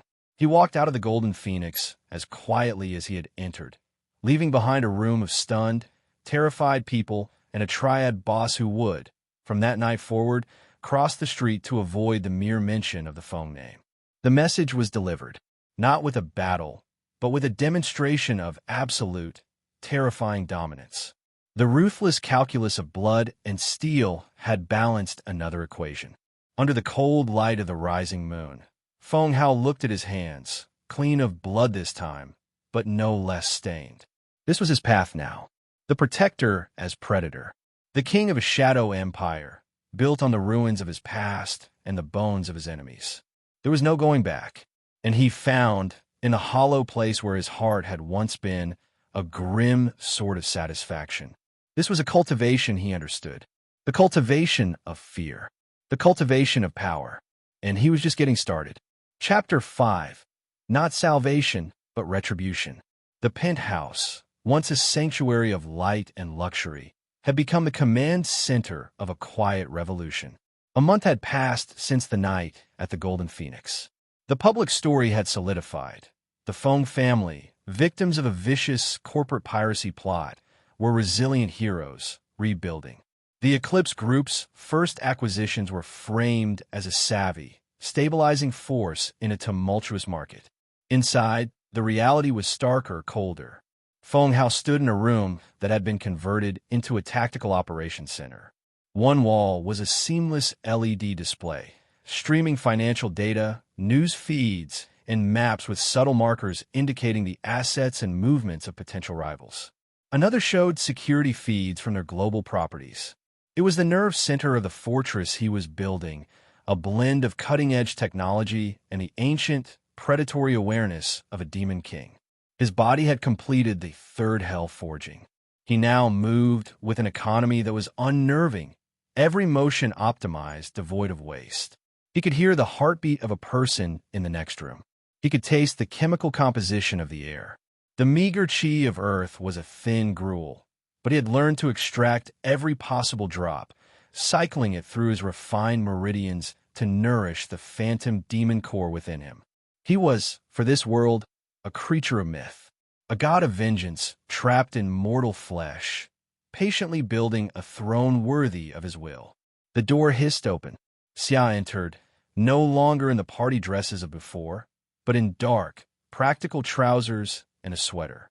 Her face had lost its youthful softness, replaced by a watchful sharpness. The trauma of the yacht had been a forge for her, too, albeit a gentler one. The lawyers finalized the Thorn Media dissolution, she said, her voice calm. She was taking an active role in the Eclipse Group's legitimate fronts. Her artistic eye surprisingly adept at parsing complex data visualizations. His retirement due to health reasons is public. The last of his debt to the Cayman Fund has been called in. He's finished. Feng Hao gave a slight nod, his eyes still on a map highlighting a corporate holding in Berlin. Good. The vulture flock is thinning. The ones that remain are watching, waiting for a sign of weakness. Is there one? She asked, not with fear, but with a clinical curiosity that echoed his own. He finally turned to look at her. Yes, you, mother, father, you are my conduits to this world, my anchors. But you're also vulnerabilities. That is why the fortress must be absolute. Not just walls, but a perception so formidable that the thought of touching you induces paralysis. Xiao walked to the window, looking down at the city. You sound like you're describing a curse, not a protection. Power is both, he said. He joined her, following her gaze. Before, we were a prize, a vault to be cracked. Now we're a black hole. Approaching us means being torn apart. I have made the cost of aggression existential. She was silent for a long moment. And what is the cost for us, Gidge? To live inside this black hole. He had no answer for her. Or rather, he had an answer, but it was one she wasn't ready to hear. The cost was him. The cost was the brother she knew, forever entombed within the heavenly demon king. The cost was a life lived in the stark, beautiful, and terrifying shadow he cast. Their conversation was interrupted by the arrival of Agent Curtis. The federal investigator's demeanor had changed. The professional curiosity was now tinged with a wary respect, and beneath that, a layer of unease. He knew the official story was clean, but a man like Curtis sensed the shape of the truth lurking beneath, a truth far more dangerous. Feng Hao, Curtis nodded, dispensing with small talk. We've hit a wall with the international arms trace. The trail goes cold at a shell corporation in Cyprus that dissolved 3 days after the yacht incident. Professionally scrubbed. How inconvenient, Feng Hao said, his tone indicating he was neither surprised nor concerned. He had been the one who arranged the scrub through a series of intermediaries and digital ghosts. Curtis studied him. It's almost as if someone with immense resources and foresight covered their tracks. Or someone else's. He let the implication hang. There's also the matter of Silas Thorne's accident, and the sudden, unanimous cooperation of the Zhao family's former allies. It's a remarkable turnaround. The world has a way of correcting itself when the right pressure is applied, Agent, Feng Hao said, meeting his gaze. The void in his eyes seemed to swallow the light in the room. Justice takes many forms. Sometimes it wears a badge. Sometimes it wears a suit. Sometimes it simply is. Curtis held the look for a beat too long, then glanced away, a faint sheen of sweat on his temple. He was a man who confronted criminals, not forces of nature. Just keep your corrections within the bounds of my ability to look the other way, Feng Hao. There are lines. There are only survival and extinction, Feng Hao replied softly. All other lines are imaginary. After Curtis left, Feng Jian and Lin Mei entered. They were a united front, but the strain showed in new lines on their faces, in a way Feng Jian's hand sometimes rested on the back of a chair for support, as if the weight of his son's new world was a physical burden. The board is getting nervous, Feng Jian said. Not about the profits. Eclipse is outperforming projections. About the culture. The compliance department reports an unusual lack of pushback from regulatory bodies. Competitors are agreeing to terms without negotiation. It's unnatural. It is efficiency, Feng Hao corrected. They have learned that obstruction has consequences. This is the peace I promised you. A peace bought with credible, overwhelming deterrence. Lin Mei stepped forward. And what of his peace, Hao? Her eyes were fierce. Li Shun. He is in that hospital, screaming about the water every time they try to feed him. Is that part of the peace? A man broken into a babbling child. A cold flame ignited in Feng Hao's chest. His peace ended the moment he gave the order to weigh me down. What remains of him is not a man. It is a receipt, proof of payment rendered. His voice dropped, becoming dangerously quiet. Would you rather I'd slit his throat on the deck? That would have been a mercy. He received justice. A life for a life. A mind for a future stolen. The room chilled. Lin Mei looked at her son, and for a moment, she didn't see her child at all. She saw the ruler of some frozen, lightless hell, dispensing a logic so harsh it bordered on the alien. She saw the cost laid bare. We live, Feng Jian said finally, his voice heavy. That is what matters. We live because of what you did. What you are. We may not always understand the currency you deal in, but we accept it. It was as close to a blessing as the patriarch could give. It was also a surrender. Later that night, Feng Hao stood on the empty, windswept rooftop. The city's glittering grid stretched to the horizon, a galaxy of earthly ambition. He felt a familiar, ancient loneliness, a sensation he had carried since his return. He had saved his family, but in doing so, he had erected an impassable wall between himself and them. He was their shield and their warden. His phone, a secure, encrypted device, buzzed. A message from the superintendent of the high-security psychiatric hospital. Subject Li Shun. Condition deteriorating. Catatonic episodes increasing. Medical ethics board inquiring about palliative care options. A grim smile touched Feng Hao's lips. Palliative care. An end to suffering. No, he replied with a single word. Continue. The memory of the cold water was not just his anymore. It was theirs. It was woven into the fabric of his family's survival, into the fear that protected them. Li Shun's endless drowning was the foundational myth of this new dynasty. He heard the soft swish of the rooftop door. Xia stepped out, wrapping a shawl around herself against the wind. She came to stand beside him, not speaking for a while. I'm starting to remember things, she said quietly, staring at the lights. Not from that night. From before. You, teaching me how to swim in the Maldives. You were so patient. So gentle. The memory was a shard of glass in Feng Hao's soul. He said nothing. That boy is still in there, isn't he? She pressed, her voice trembling slightly. Somewhere under the king. The demon. That boy drowned, Xia. He said, the words leaving him like stones dropped into a well. He sank into the dark and never came up. What came back is what the dark made. A tool for survival. A weapon. That is all I can be for you now. Survival. A weapon. That is all I can be for you now. Tears traced silent paths down her cheeks, but her voice remained steady. Then be our weapon, Gidge. Be the sharpest, hardest, coldest weapon in the world. Keep the monsters away. But don't ask me to call the weapon my brother. She turned and looked up at him, her eyes glittering with pain and a terrifying, mature understanding. I will love the ghost of him, and I will obey the king you are. But I will not confuse the two. It was the most profound thing anyone had said to him since his return. It was an absolution and a sentence all at once. She saw him with clear eyes, accepted the necessity of his horror, but refused to sanctify it. In that moment, he felt a pang of something he thought long dead. Not love, but a fierce, desperate pride in her. She had weathered the storm and emerged not broken, but tempered. She would survive in his world. He placed a hand on her head, as he had the night before the gala. This time, no chi passed between them, only a silent acknowledgement. Then that is enough, he whispered. Weeks turned into months.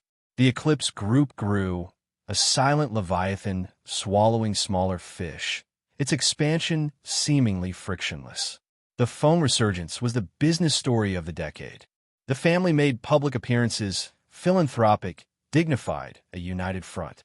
In private, they were a council, with Feng Hao as the unquestioned sovereign. Xia managed public relations and digital strategy. Lin Mei oversaw the vast charitable network that now also served as an intelligence-gathering front.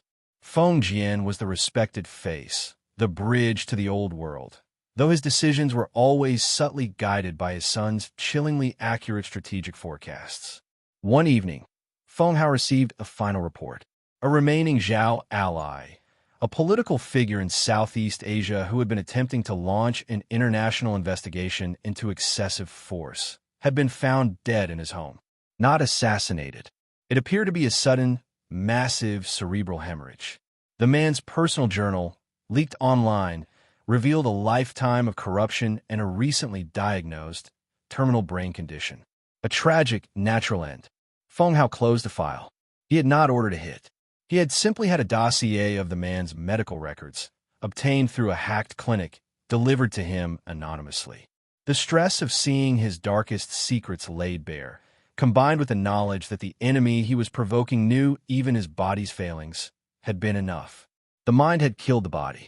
It was, Feng Hao mused, the most elegant form of murder.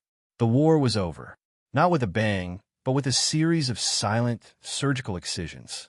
The landscape had been cleansed. The Feng family, now the Eclipse Heart, stood atop a mountain of ruin and refined power. On the anniversary of the night on the ocean's majesty, Feng Hao went alone to the secure hospital.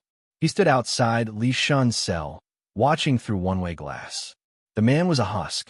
He sat in a padded chair, staring at a blank wall, his mouth moving soundlessly, his fingers twitching as if trying to swim. His hair was white, his face gaunt. He had aged decades in a year.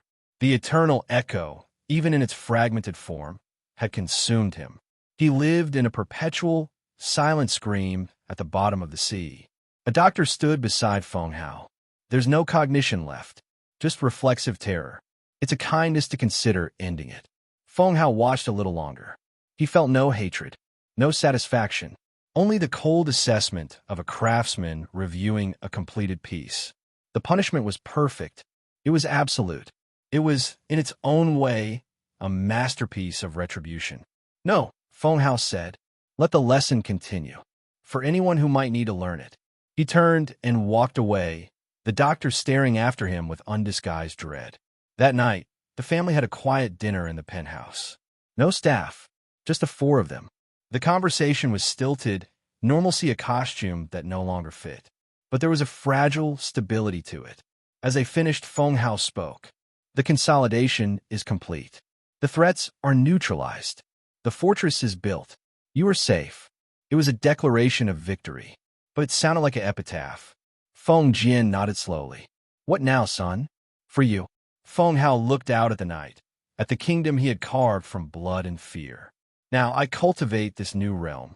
I will expand the Eclipse's reach, not just for wealth, but for control. There are other worlds, other powers in the shadows of this one. I have seen their like before. I will find them. I will assess them, and they will either bow, or they will burn. It was the vision of a conqueror with an infinite horizon. There would be no retirement, no peace for the king. Only the endless vigilance and expansion of his domain. Lin Mei reached across the table and placed her hand over his. Her touch was warm, human, a bridge across the abyss. Then we will be your foundation in this world, however we can. Xiao met his eyes and gave a single, firm nod. The ghost and the king in agreement. Feng Hao looked at his family. The father who had accepted a monster to save his line. The mother who loved the son within the weapon. The sister who honored the memory while serving the reality. They were his anchor, his tether to a humanity he could no longer embody, but for whom he would unleash hell. He was not their salvation. He was something darker, more potent. He was their retribution, made flesh. A celestial demon king in a tailored suit, ruling a world of paper and steel with the unshakable certainty of one who had already conquered heavens and hells. The past was avenged. The present was secured. The future was a vast, dark canvas upon which he would paint his will in shades of ruthlessness and blood. He was home, and he would make this world tremble at the mention of his name. Epilogue: The Shadows Dynasty. 5 years later, the storm over the Shanghai financial district was not one of nature, but of human design. It raged on the 88th floor trading floor of the Eclipse Group's headquarters. A tempest of flashing numbers, shouted orders, and the palpable, metallic scent of controlled panic. A consortium of old European capital, feeling its dominance slip, had launched a coordinated short-selling attack on Eclipse's core Asian infrastructure funds. It was a financial blitzkrieg meant to break the young titan in a single day. At the eye of the storm, in a silent glass office overlooking the chaos, Feng Hao watched. He wore not a suit, but simple black trousers and a shirt, sleeves rolled to the elbows. His hands were clasped behind his back. On the massive screen before him, the attack unfolded in real time. Cascading sell orders, manipulated media spikes, the digital fingerprints of 3 venerable banking houses in Zurich and London. He did not bark orders. He did not touch a phone. He watched the numbers dip into the red, a faint, almost imperceptible smile touching his lips. It was the smile of a chess master whose opponent has just fallen for a trap laid 20 moves prior. In the pit below, the Eclipse traders were not panicking. They worked with a cool, focused intensity, following protocols established years ago. They were the secular priesthood of a new faith, and their god was the silent man in the glass box. Xia, now 24 and the publicly recognized vice chair of strategic operations, stood at the center of the floor. Her hair was pulled back in a severe knot, her attire a tailor blade of navy blue. She held a tablet, her eyes scanning the data, her voice calm as she issued directives into her headset. Activate the Singapore sinkhole. Release the Hong Kong counternarrative. Authorize Phase 3 of the Berlin leverage. She had not painted a seascape in 5 years. Her canvas was now the global market, and her brushes were algorithms, black budgets, and the chilling reputation of her family. She had become her brother's most formidable lieutenant, her gentle heart encased in a diamond-hard shell of pragmatic ruthlessness. She understood the calculus. She just refused to enjoy it. Lin may watch from her own office, one dedicated to the sprawling Eclipse Foundation. Her charitable network now spanned continents, building hospitals, funding schools, and, not coincidentally, creating networks of profound loyalty and intelligence in regions where Eclipse had interests. The jade hairpin was in a vault now, a relic of a more visceral war.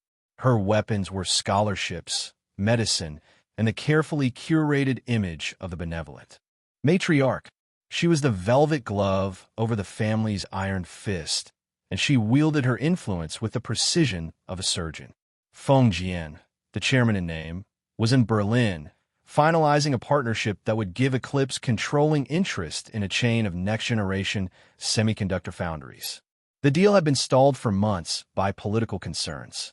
A week ago, a scandal involving hidden donations and a secret love child had engulfed the deal's primary opponent. The scandal materialized with journalistic perfection. The deal was now imminent. Feng Tian no longer questioned the synchronicity of such events. He accepted them as the weather of his new world and simply carried an umbrella. Back in Shanghai, the European attack reached its fever pitch. Billions in virtual value evaporated. News anchors spoke of Eclipse's twilight. Feng Hao finally moved. He picked up a dedicated, secure line. He said one word, harvest. Across the globe, in dark pools and on alternative exchanges, a series of automated triggers fired. Vast, hidden positions that Eclipse had been building for months. Short positions on the European banks themselves, based on leverage from their own aggressive moves, were suddenly unleashed. Simultaneously, a cascade of pre-packaged exposés hit financial wires. Details of the consortium's illegal collusion, evidence of hidden losses, whispers of imminent regulatory crackdowns. The storm reversed direction with violent suddenness. On the trading floor, a cheer went up as Eclipse's numbers rocketed out of the red, soaring to new heights. The European lines, their own assets now under catastrophic assault, began to blink out of existence, one by one. Xiao looked up from the carnage on her screen to the glass office. Her brother was already turning away, his interest spent. The battle was over. The predators had been lured in and skinned alive. It was not a victory. It was a foregone conclusion. This was the new normal. The wars were cleaner, fought with data and influence instead of bullets and broken bones. But the principle was identical. Absolute dominance through superior intelligence, overwhelming force, and the merciless exploitation of weakness. Later that night, Feng Hao stood not in the penthouse, but in a different kind of sanctum. Beneath the Eclipse Tower, accessed through a private elevator keyed to his biometrics, lay a chamber that defied the building's blueprints. It was a cultivation room. The air here was different, thicker, cleansed by powerful filtration systems and subtly enhanced by rare minerals, violet quartz, spirit-tinged jade, embedded in the walls at precise geometric intervals. It was a crude attempt to replicate the chi-dense environments of his past life, a feat of engineering and obscene wealth. In the center, on a mat of woven silver and abyssal black silk, he sat in the lotus position.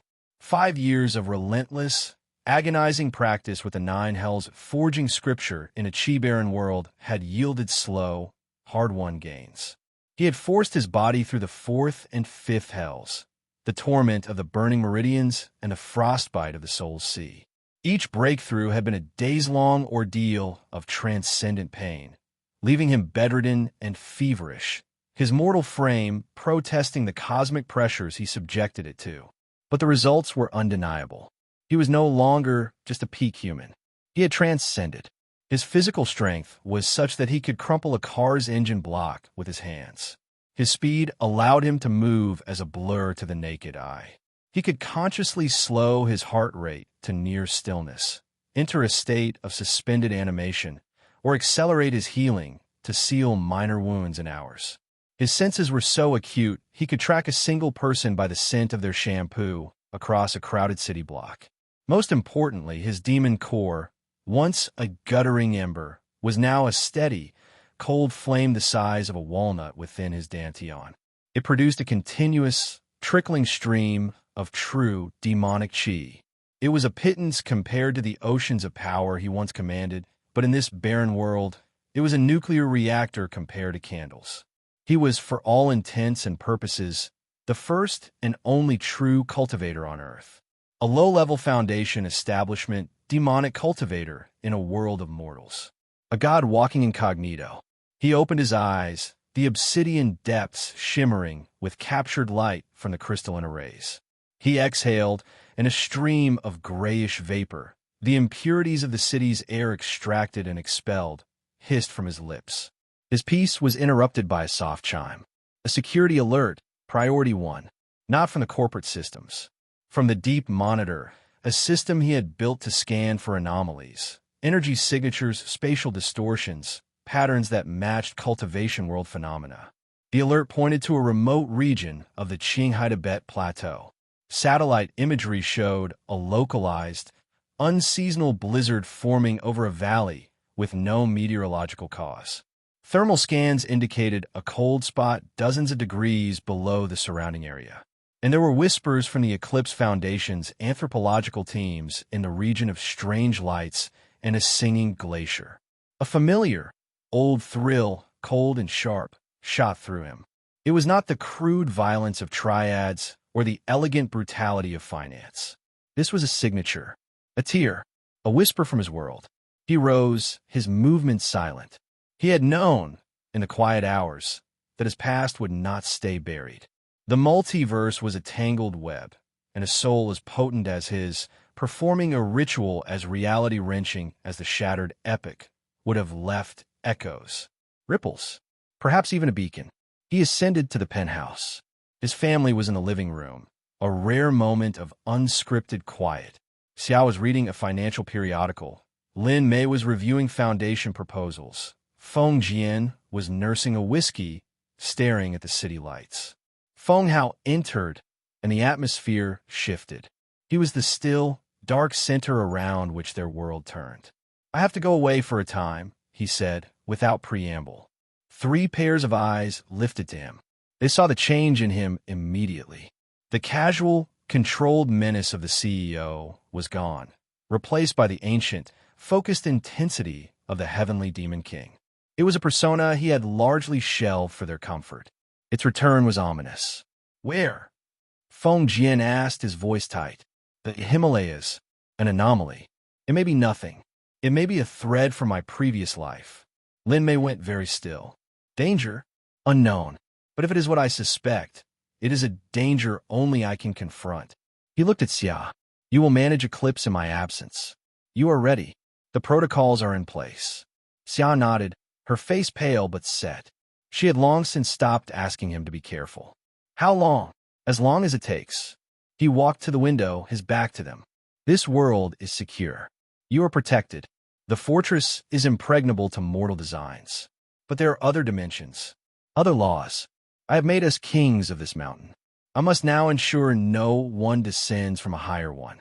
It was the acknowledgement they had all silently dreaded, that their peace, bought with so much blood and terror, was merely local, that the true scope of his existence, and the threats it might entail, extended beyond the edges of their comprehension. He left that night, taking nothing but the clothes on his back. At a private airfield, he boarded a stealth-modified Eclipse jet. As it pierced the clouds, he looked down at the glittering kingdom he had built, a kingdom of light and shadow, of philanthropy and fear, all orbiting the black star of his will. It was beautiful, and it was his, and he would let nothing from this world or any other take it from him again. The valley in the Kunlun Mountains was a place of silence, so profound it was a physical pressure. The air was thin, razor cold, and carried the scent of ozone and frozen stone. The blizzard was not snow, but a swirling maelstrom of crystallized spiritual energy, a chi leakage event. A tiny, persistent wound in the fabric of this world, bleeding traces of energy from a higher dimensional plane. His plane, Feng Hao, stood at its edge, the howling, frost-laden wind whipping his hair and clothes. To any mortal, it would be instant death, a flash freezing of tissue and soul. To him, it was a bracing chill, the energy within it thin but recognizable. It was like smelling a familiar spice in a foreign land. He walked into the storm. The crystals hissed against his skin, unable to pierce his hell-forged flesh.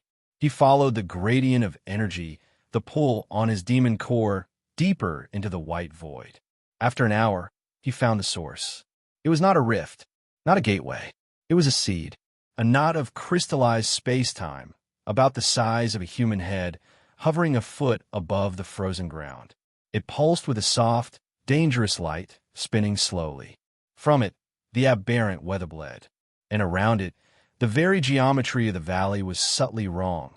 Rocks bent in non-Euclidean angles, light fractured into colors that didn't exist in any rainbow. This was a piece of his own shattered, epic ritual. A frozen fragment of the power he had unleashed to return, cooled and condensed in this remote place. It was inert now, but it was a piece of his signature, a shard of his past power. And it was resonant. If such a thing existed here, others might. And if a seed could form, perhaps under the right conditions, a bridge could grow. He approached it, extending a hand. His demonic chi reached out, brushing against the seed's energy field. Recognition. A sympathetic vibration hummed through his bones. The seed glowed brighter. And then he felt it. Not from the seed, but through it. A faint, distant psychic echo. Ascending, impossibly attenuated across the dimensional bleed. Tian. Fang. Tian. It was a voice, worn thin by eternity and distance, yet brimming with mad, obsessive power. Trace. Found you, my king. You left your throne, the nether hell decays. I will bring you back, or bring your world to ash. The voice faded. The contact broke, but the message was seared into his mind. It was one of them, a subordinate, a rival, perhaps an enemy from the nether hell. Someone powerful enough to have sensed the cataclysmic ripple of his departure, patient and mad enough to spend years, perhaps decades, tracing the echo. They had found the resonance. They knew he was here, and they were coming. Feng Hao slowly clenched his fist. The cold around him deepened, the very light dimming as if afraid. The peaceful life, the corporate empire, the carefully maintained fortress, it had all been a beautiful, fleeting dream. The true war was not for a family or a fortune. It was for a reality. He looked at the seed. It was a vulnerability, a beacon, but also a potential tool, a source of concentrated, familiar energy. He could destroy it, sealing the leak. Or he could cultivate it, study it, use it to accelerate his own power in this barren place. The risk was immense. It might draw the hunter faster. The heavenly demon king made his choice. He would not hide. He would not cower. He had fled one battlefield only to build a new dominion. Let them come. Let them descend from their higher mountain. They would find not a frightened refugee, but a king who had rebuilt his throne on foreign soil and who had spent 5 years forging a new kind of army, one of wealth, influence, technology, and ill-tempered in 2 worlds. He reached out, not to destroy, but to encapsulate. He wove strands of his demonic chi around the seed, creating a containment field, a spiritual insulator. He would take it with him. He would turn the hunter's beacon into his own battery. As he worked, he thought of his family. Xia's sharp mind, Lin Mei's graceful strength, Feng Jian's enduring resolve. They were no longer just people to protect. They were assets, generals in the war to come. He would need to harden them further, to reveal more truths, to prepare them not for corporate raids, but for a conflict that defied physics. He finished the encapsulation. The storm in the valley began to die, the unnatural cold receding. The seed, now a dark, silent sphere held in a net of shimmering black energy, floated at his side. He turned and began the long walk back to the world of men. His steps were heavy, not with fatigue, but with purpose renewed. The vacation was over. The game had just escalated to a level only he could comprehend. He had returned for a family. He had built an empire to shield them. Now he would have to defend that empire against the very cosmos he had escaped. A faint, grim smile touched his lips as he looked at the distant, star-dusted sky, no longer just a ceiling, but a battlefield. "Come then," he whispered to the unseen hunter, his voice lost in the vast, ancient silence of the mountains. "Come and try to take what is mine. I have killed gods for less." The heavenly demon king's war on earth was just beginning, and he would paint its history in the blood of angels and the ashes of dimensions. The end.